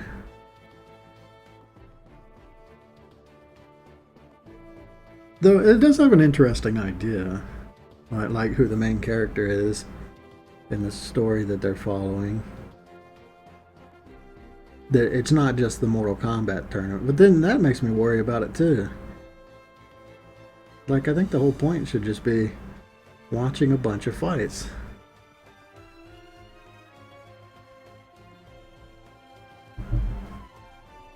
New Batman trailer. No, I haven't. I basically stopped all the oh fuck. Opposite of Marvel. All the DC stuff. I stopped watching once they got like real dark and gritty and crappy. I know they're getting better. I heard Aquaman was really good. I still haven't watched it. I think if I was going to watch a DC one, I'd start with Aquaman. Because I've actually heard good things about it. And I think Jason Momoa is just I don't know, a dreamboat, a man's man. He seems fun and everything he works in.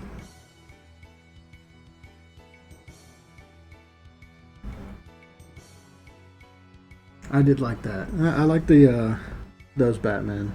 Though, I don't know. If I had one complaint about it, it's the how human they made him. I mean, I know that was the whole point, is to make like a Batman that can break down. But I don't know. I kind of wanted to see a Batman that was always in charge. They started making him, like, in the last one, I think it was. They started making him less Batman, more a guy in a suit.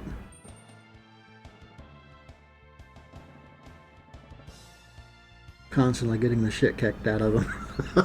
The first one, I felt like he was just badass, right? That one, I felt like it was the best of the three.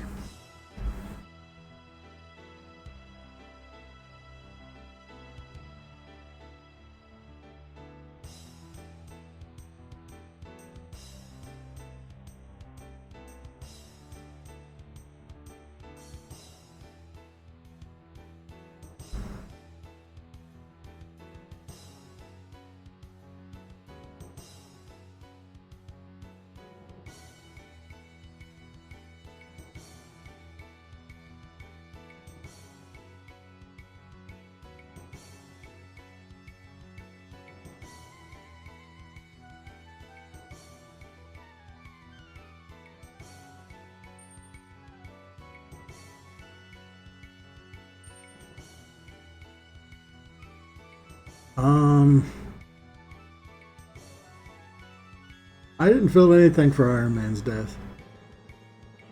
Really. Like, it just... The series had gone on for so long. And then I think Spider-Man's death was way more impactful. By the time they got around to um, Tony, it's like, okay. Everybody's like, half the fucking world already died.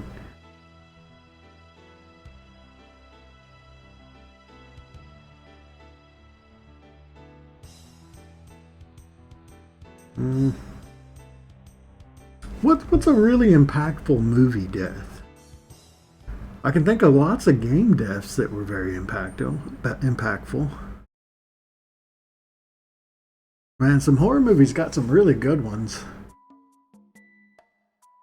Like the first thing that came to mind was Feast. I love the fact that like they made a lot of Feast movies, but I think the first Feast they did a really good thing where they had like an obvious lead character just get fucking murdered. And then they kept doing it too. They'd have a new one come in like I'm the lead character and he'd get fucking murdered. It was pretty good. But I don't know, those aren't really impactful. They're more silly. What's a really impactful like movie death? I'm having trouble thinking of any. There's definitely stuff.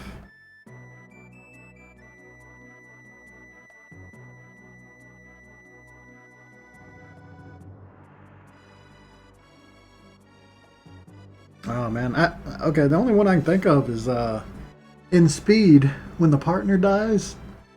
That one bothered me because it felt like the partner was not gonna die, but like those two were a unit, and then they just kill him off in a bomb explosion. That one was kind of crazy. They didn't spend a lot of time on it, but it was like it was sad.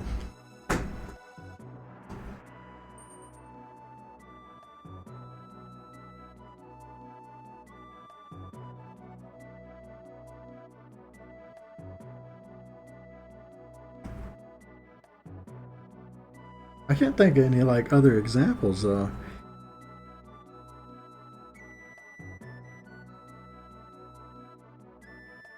Now, if we're talking TV shows, Game of Thrones early deaths were fucking awesome.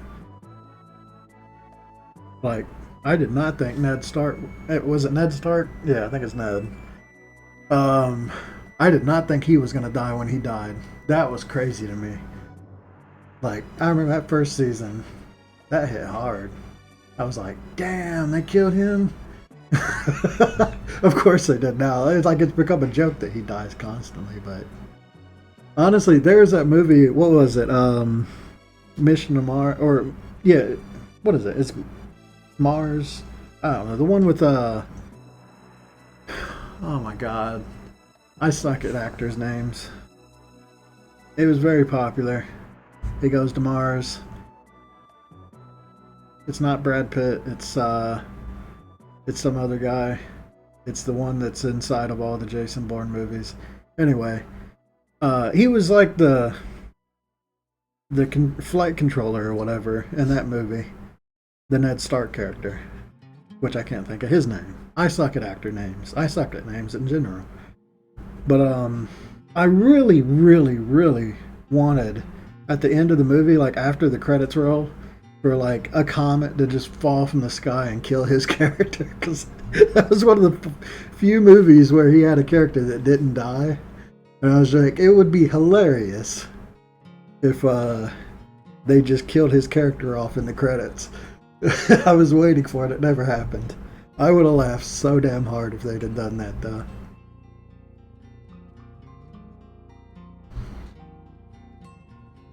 Okay, this is almost done. Let's finish it. We're on the last frame.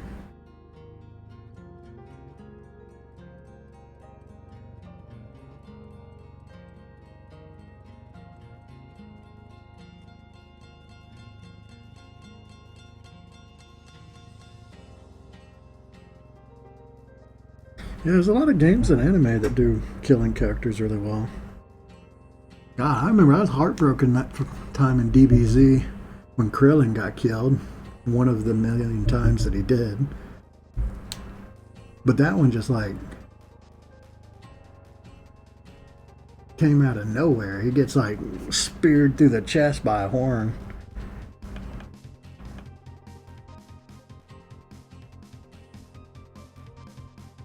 I mean, and it's kind of funny because there's a whole plot line about reviving dead characters. But it's still really sad.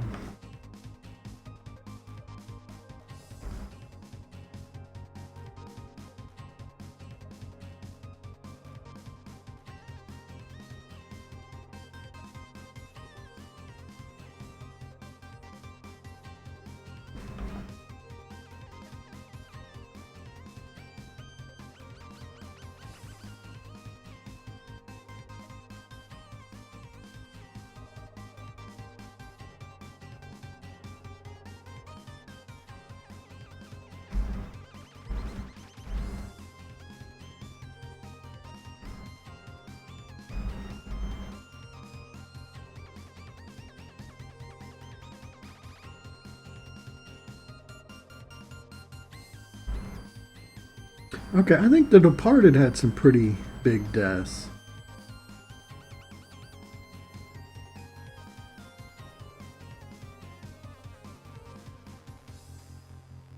The Departed had really sad deaths. Like the guy who was an undercover cop, and everybody who knew he was undercover ended up dying. So now he's got like no way of going back. That was pretty crazy. Departed was a good movie. There's probably a couple mafia kind of movies that I'm missing.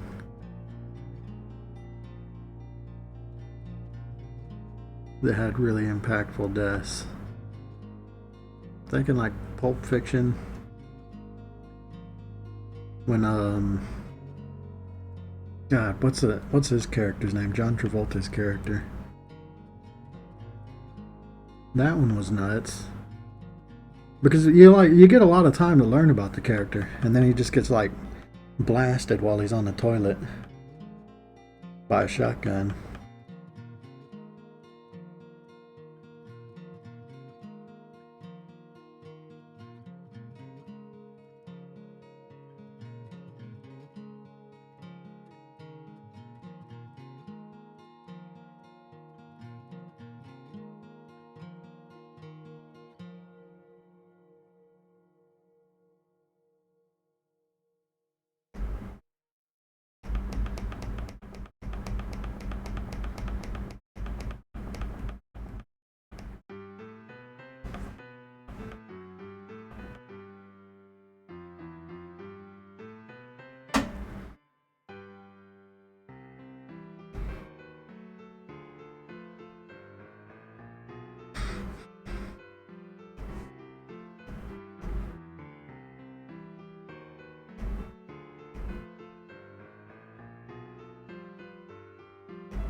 Why the hell is this way down here?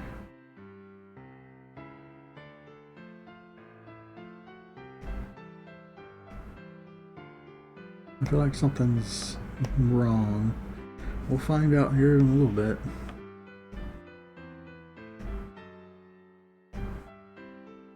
Alright, I'm going to adjust this one.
we go. Alright, so which one's got to be fixed? It's this layer. I think it was 14? 14.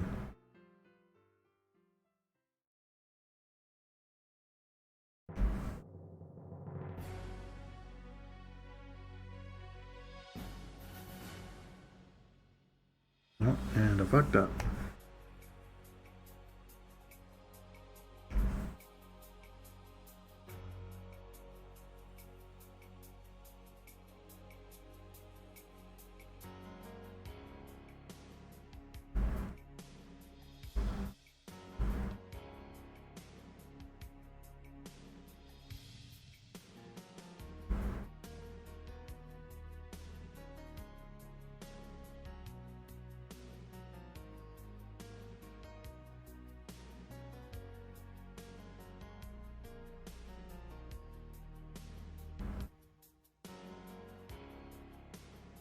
Alright, so these should be ready to combine together. We have a tail and vertebrae. That's basically it. I'm going to use the attack effects that I used before on the other guy. Alright, let's do this other one.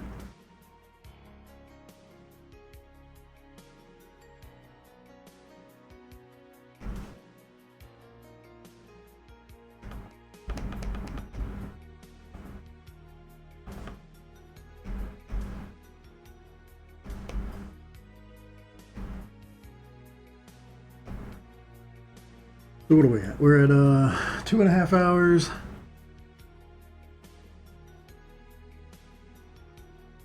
God, I don't know if I'll finish this because there's a lot of shading on these. It's a lot of shading. Each rib bone's getting shaded. Everything below the ribs. The jaw gets shaded individually. There's a lot of stuff in there. And then each segment of the spine gets shaded. It's just a lot of shading because there's so many little pieces.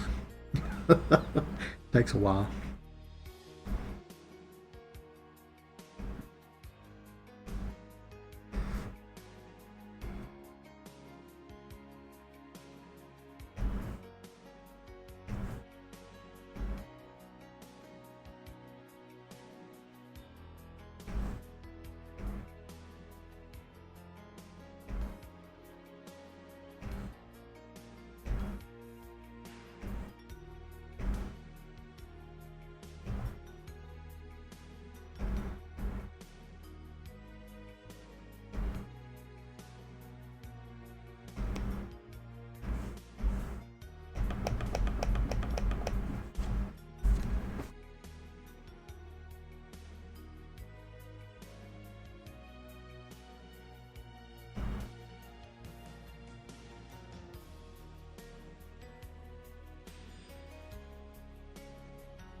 Cool. Alright, let's combine all that crap together and then shade.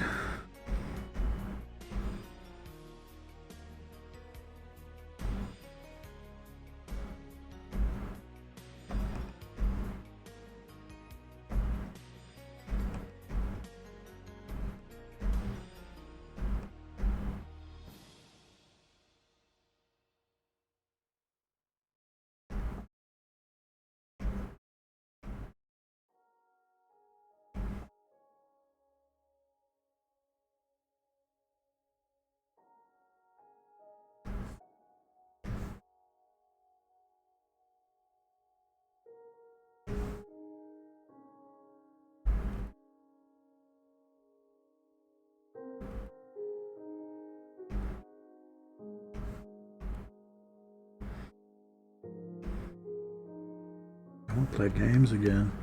I like really had to fight to do this tonight. I have the call to game is strong right now.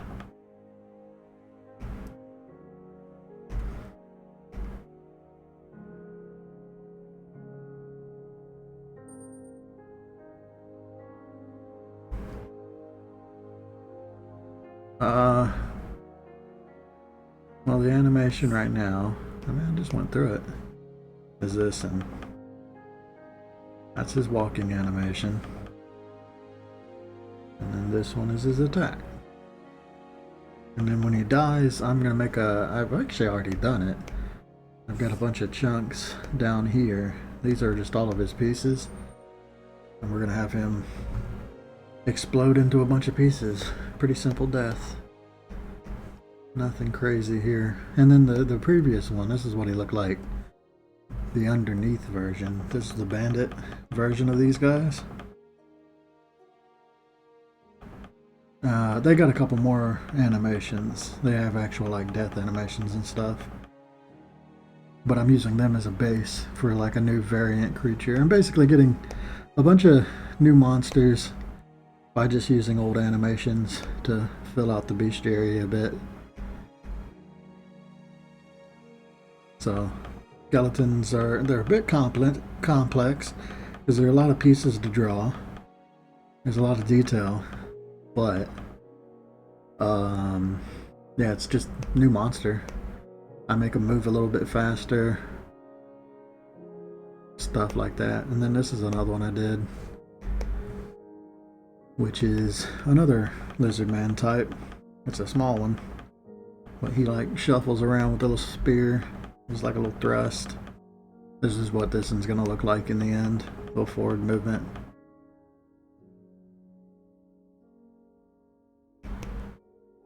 That's kind of like what we're working on.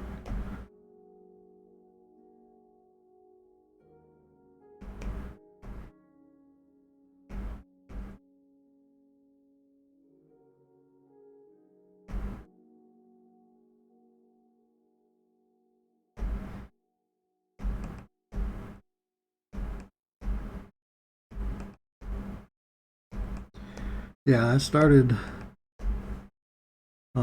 actually the last couple months have just been me fleshing out the bestiary, basically getting more enemies through like little tweaks or palette swaps. So I'm up to 110 monsters now, which is quite the sizable amount.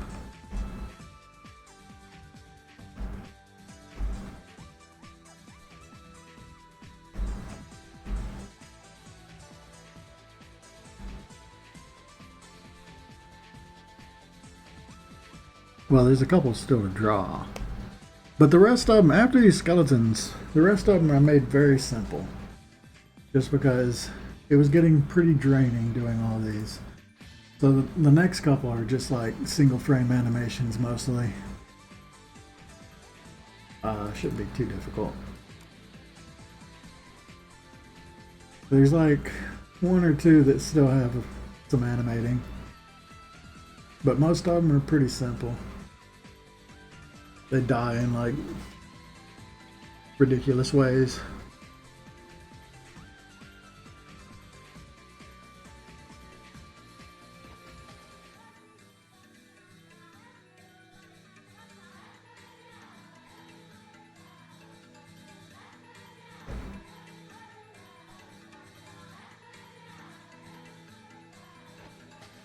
I'm just gotta get through these skeletons. I think this is the most complex of the lot. After doing that fucking war beast and the tamer, those were nuts. Like several weeks to work on both of those. That was a huge addition. Scope creep.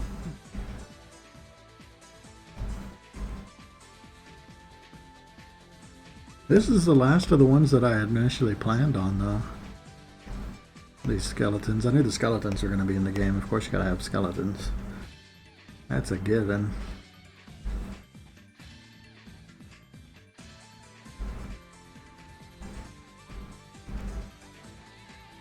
I'm gonna reuse these skeletons in various ways too.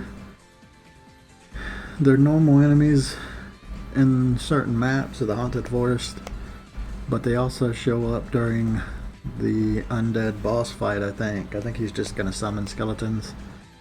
And then there's a weapon that will summon like player skeletons. So I'll reuse these guys for all that stuff. Lots of content with little work.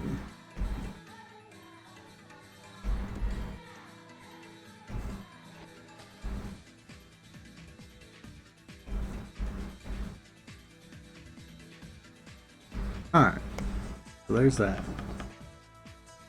Good, no repeat frames. Yeah. So I just shade them and then I add the glowy bits on them and he'll be done.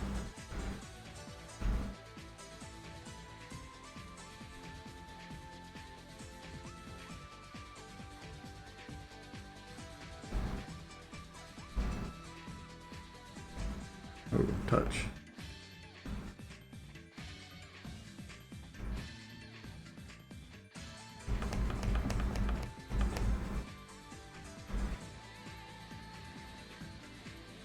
Right, I gotta remember when shading, I gotta find the things that don't move and do those first. Let's just do that right now while I'm thinking about it.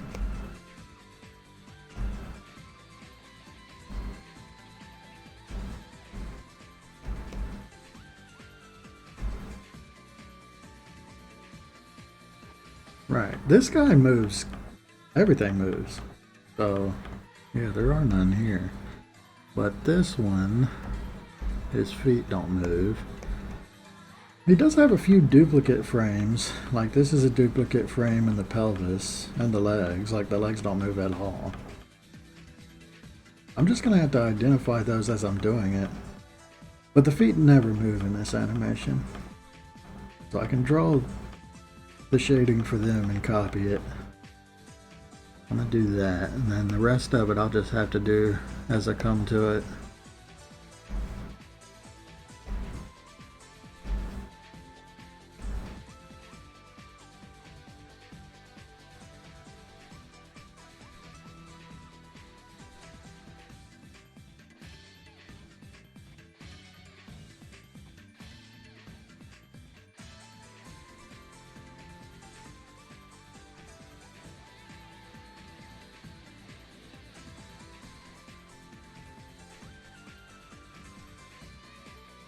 Oh yeah, this changes, so I don't want to draw that.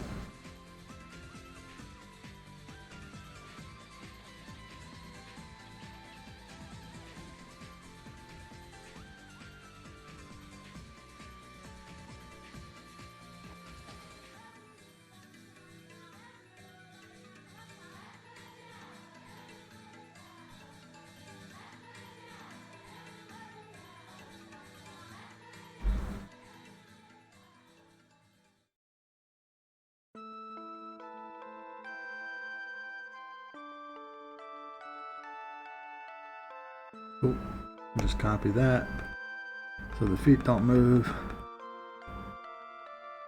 Alright, let's start with the easy one. Oh my goodness, shading.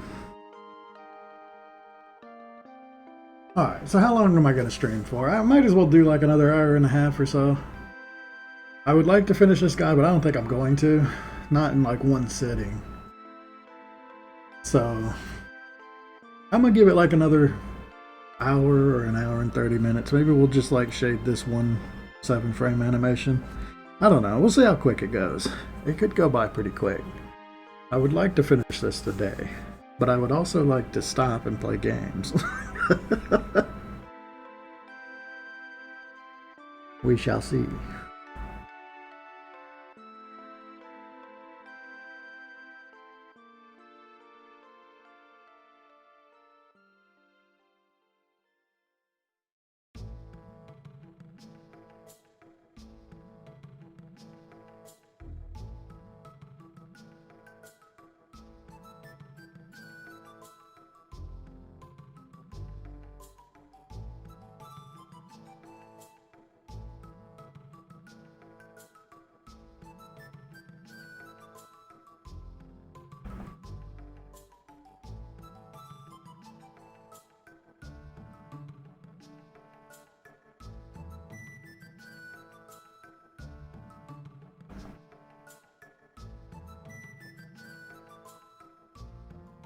Really go in tighter, I think,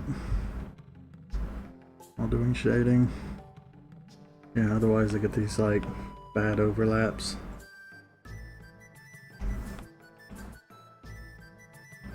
So bad that I think I need to just redo it all. Alright, let's do it again from here, where I can actually see things.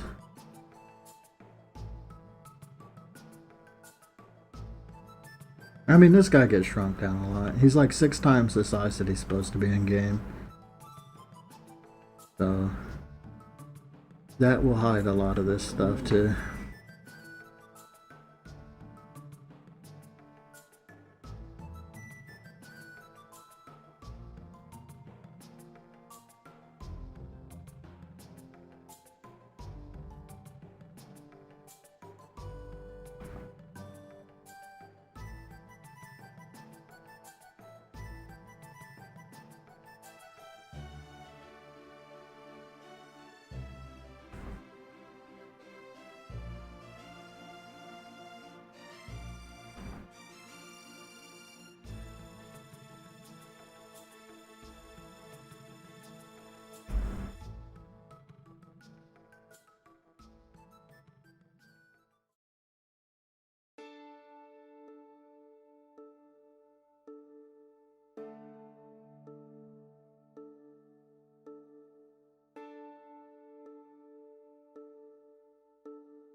Alright, so what else can I talk about?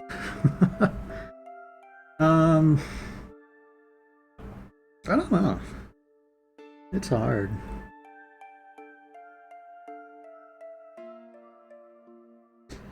Talked about the game ad nauseum. There's not really a lot to that. Like, I've run out of things to talk about with the game. I feel like I've discussed everything that I'm planning for the next long while as far as working on this. So then I have my life to talk about, and there's really nothing going on. This is my life.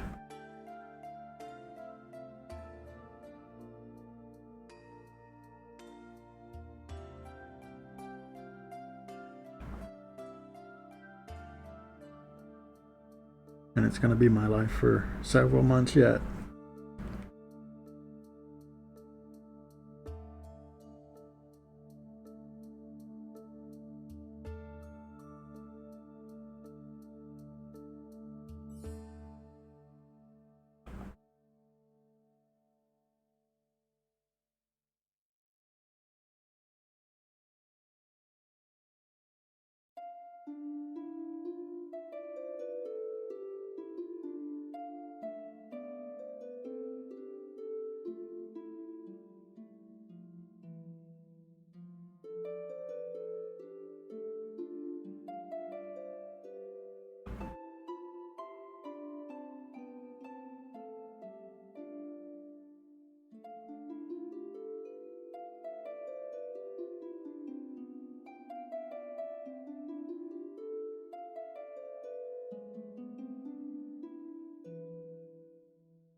Alright, now the fucking rib cage.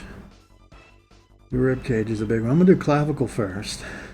Or clavicle shoulder blade. And then we'll do the rib cage all in one go. Or piece by piece. There's a lot of shading in there. Let's do this first.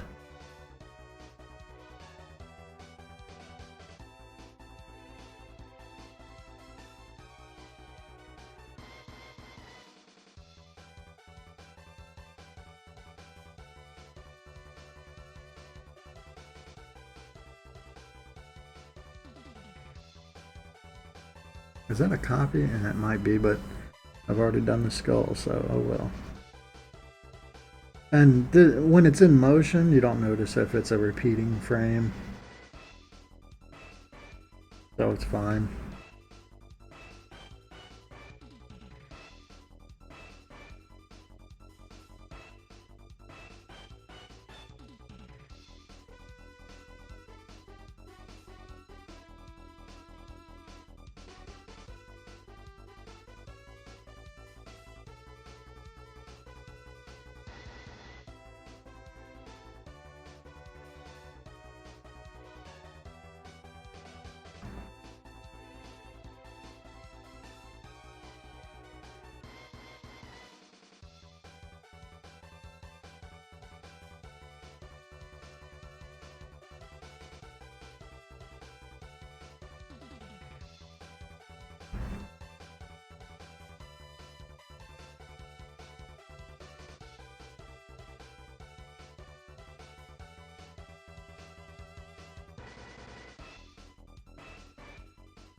Oh, back stretch. Ugh.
Okay, I'm gonna do the arm next because the arms, I think it's better to work from like front to back. So I'm gonna do what am I gonna do? I'm gonna do it a bone at a time, I think. So let's just start off with this arm bit right here.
I'm gonna go ahead and do the rib real quick, or the sternum. Really simple.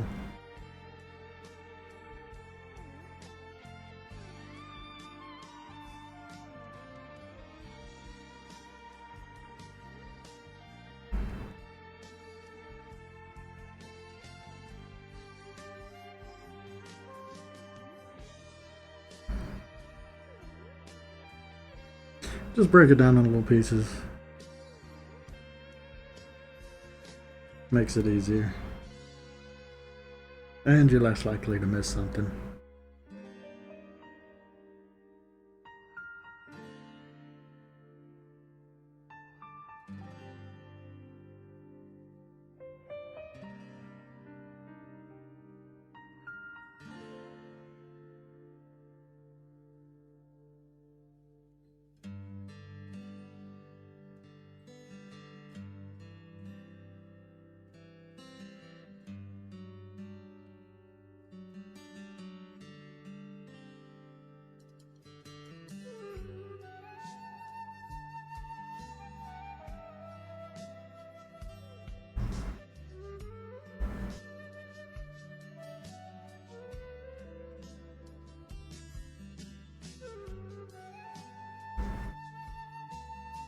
I looked at the new Monster Hunter game.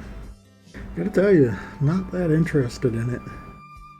They made a bunch of changes that I don't really like. I don't like the way they did their effects. Their effects are way overpowering. But the setting doesn't seem that interesting either. I'm not a big Monster Hunter fan overall. I played the first one, and then I played Monster Hunter World. Played the first one that came out on I think it was PlayStation 2. And I did really enjoy it, but I never really played any of the other games until World came out.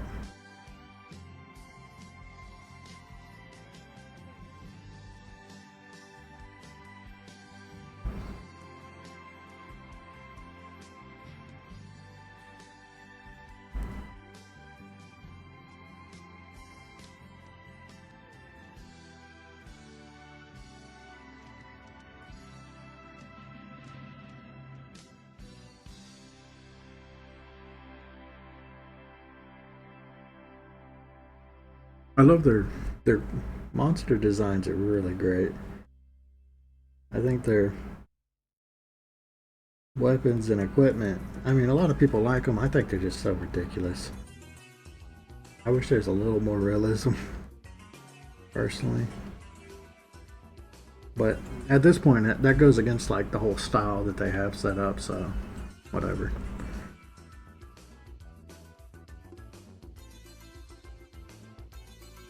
I have trouble looking at a ridiculous, oversized sword, and I don't know. I prefer weapons to not be that insane. I don't know. I want to add some fantasy equipment, but I don't know. They just go all in on the ridiculousness.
What time is it? 2:45. I'm on a purely night schedule now. When did I wake up? I woke up at about 10 p.m. I think. Basically enough time to eat food, and then I started the stream.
Golly.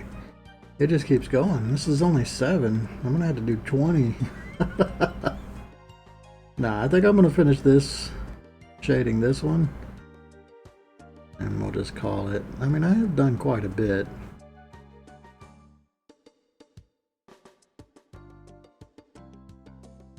It's just a lot of shading to do to finish this.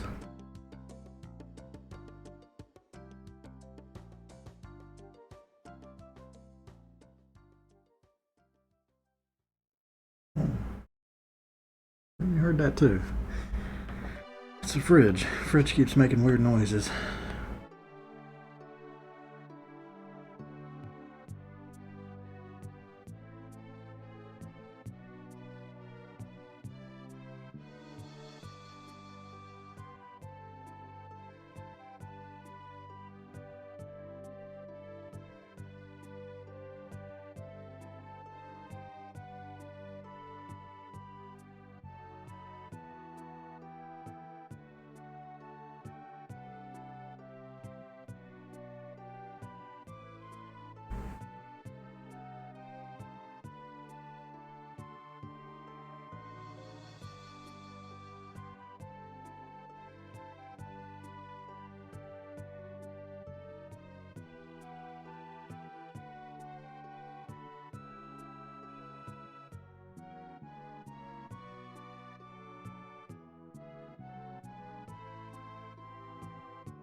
Alright, ribcage next. Let's just do it like one hole at a time, I think.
Need to shave. I thought about that as I presented my neck beard to the camera.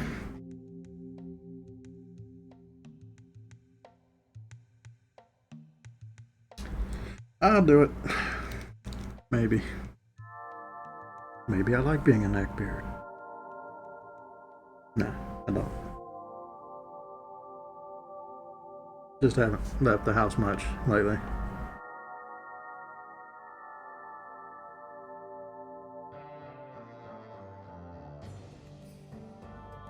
Not a lot of reason to get all purdied up.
New Batman trailer. Is it like oldly new? I mean, I'm sure it is. Who's the new Batman? Not Ben Affleck?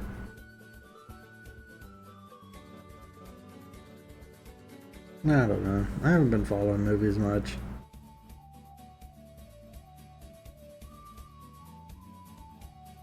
I used to go to the movie theater a lot.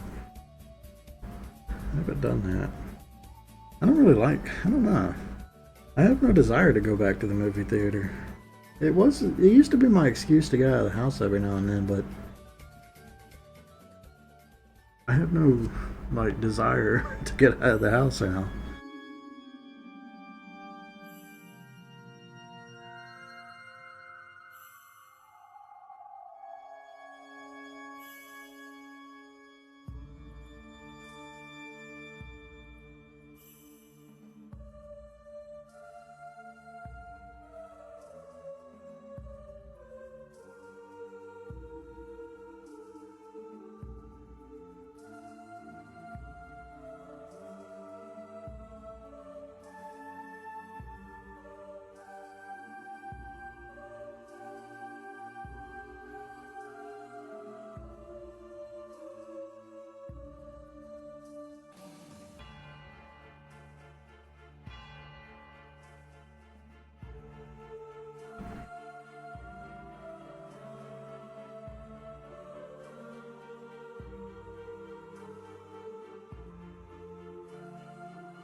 Also, I don't feel like I see movie trailers that often either. How did I used to know about movies?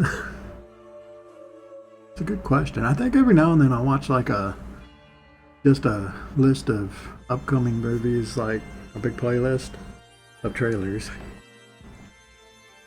And sometimes I see like the oddball one linked on Reddit.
That's that.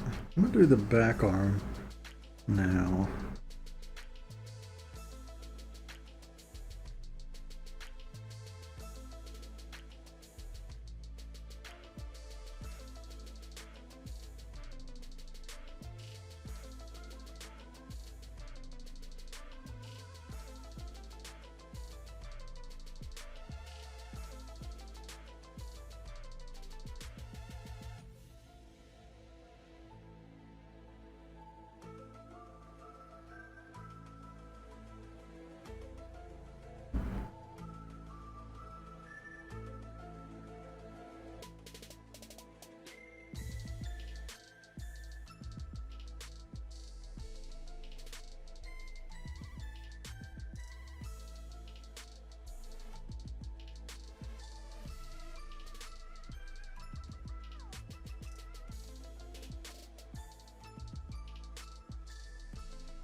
Okay. Next is probably do this leg, front leg, and then the pelvis.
J Squad.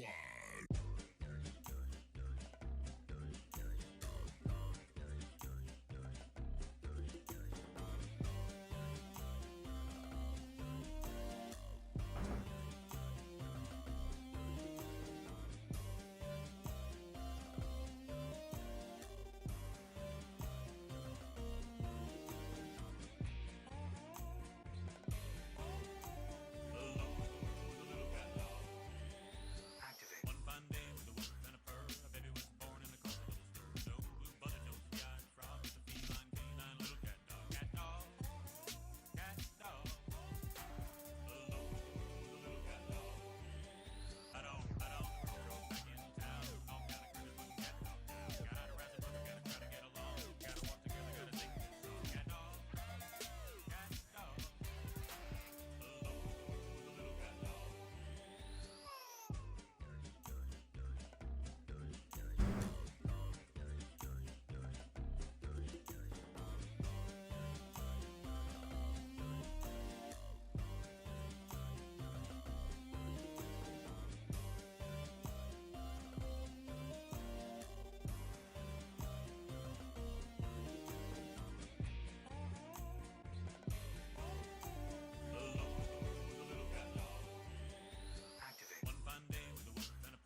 All right, pelvis.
Okay, back leg.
Alright, finally the tell.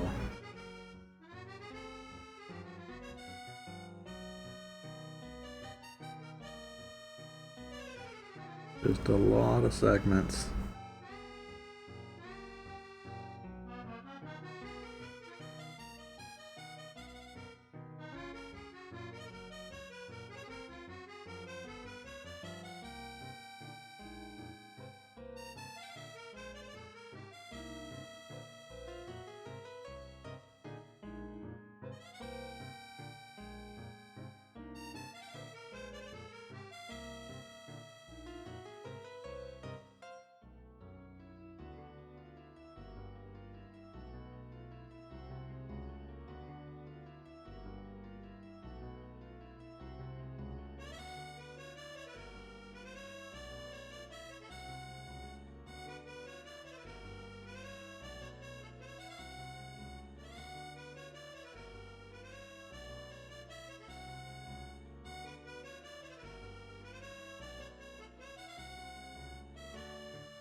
Well, I'm glad I've done this. I think I would have felt really bad about myself if I'd have played Valheim 3 days straight without doing any work on the game.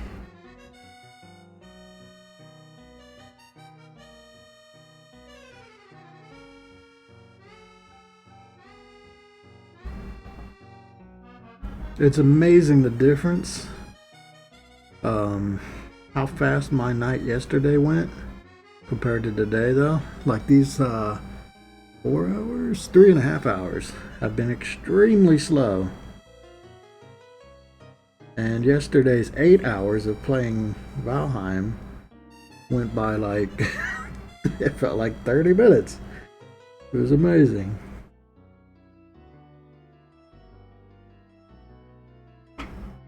That is one good thing about animation. If you want your life to slow down,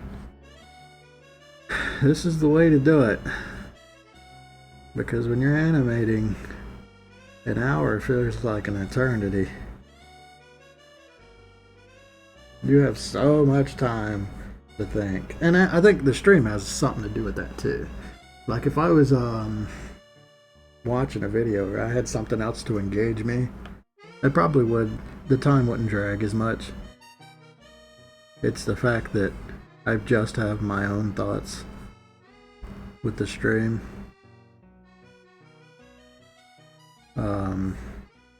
Of course, yeah, that would slow down time quite a bit.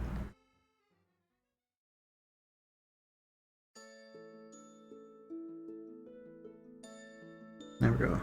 Alright. Not quite done. Almost done. There's one more step.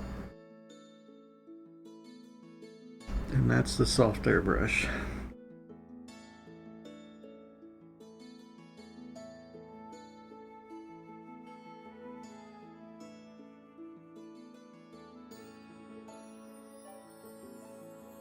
Just add a little bit of under shadow to give things a bit of a third dimension.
I both look forward to moving on to coding, and I'm also kind of like a bit fearful of it because it's been a while since I've done coding, like, I don't know, like full on coding. Like, I do a little bit of coding here and there, but I mean, for like creating all these monsters and doing all their AIs, I haven't done it in a while. I know it'll just take me a little bit and I'll be right back into the swing of it. But I do look forward to it because it'll give me something new to talk about. I can talk about coding, which I haven't really been able to. Like, yeah, I can't. I've run out of stuff to talk about with the animation. But with coding, I get a second chance to be like, okay, here's what all this stuff does.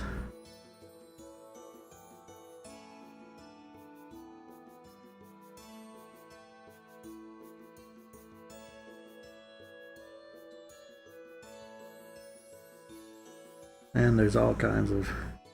There's always room for something to go wrong in coding, which can be fun.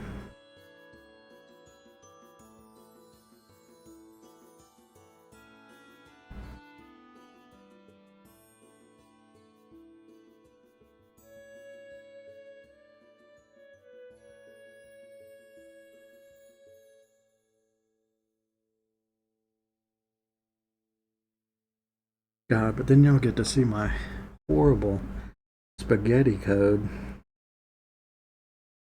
It's pretty bad. Just beware. I've learned a lot about coding since I started, and there's still a ton of stuff I don't know. So I'm not the coding champ. I feel like I'm more of an animation guy. Coding's more secondary. Though I'm not terrible at it.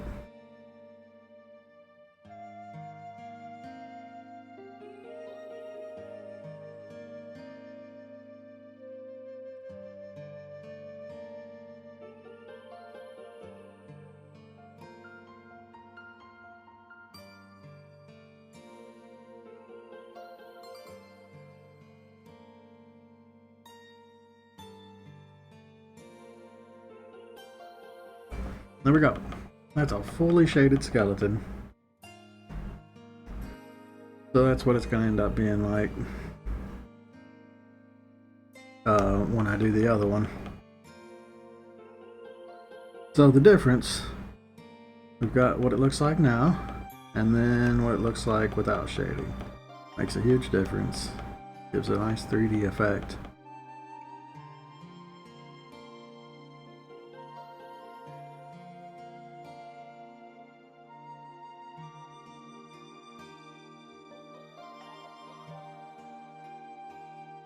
Nice, okay. Let me look through it again, make sure there's nothing I missed that's obvious. Just looking at each of the spines, I think I got everything. Sometimes you forget something, miss something. It's looking good.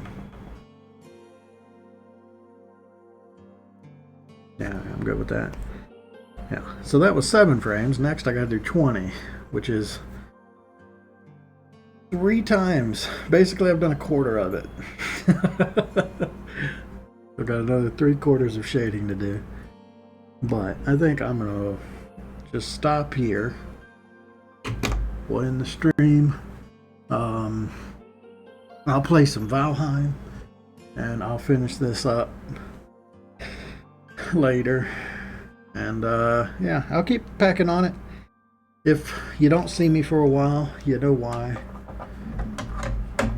It's because I found a new love in my life. A Viking story. But that's it for this stream. Later.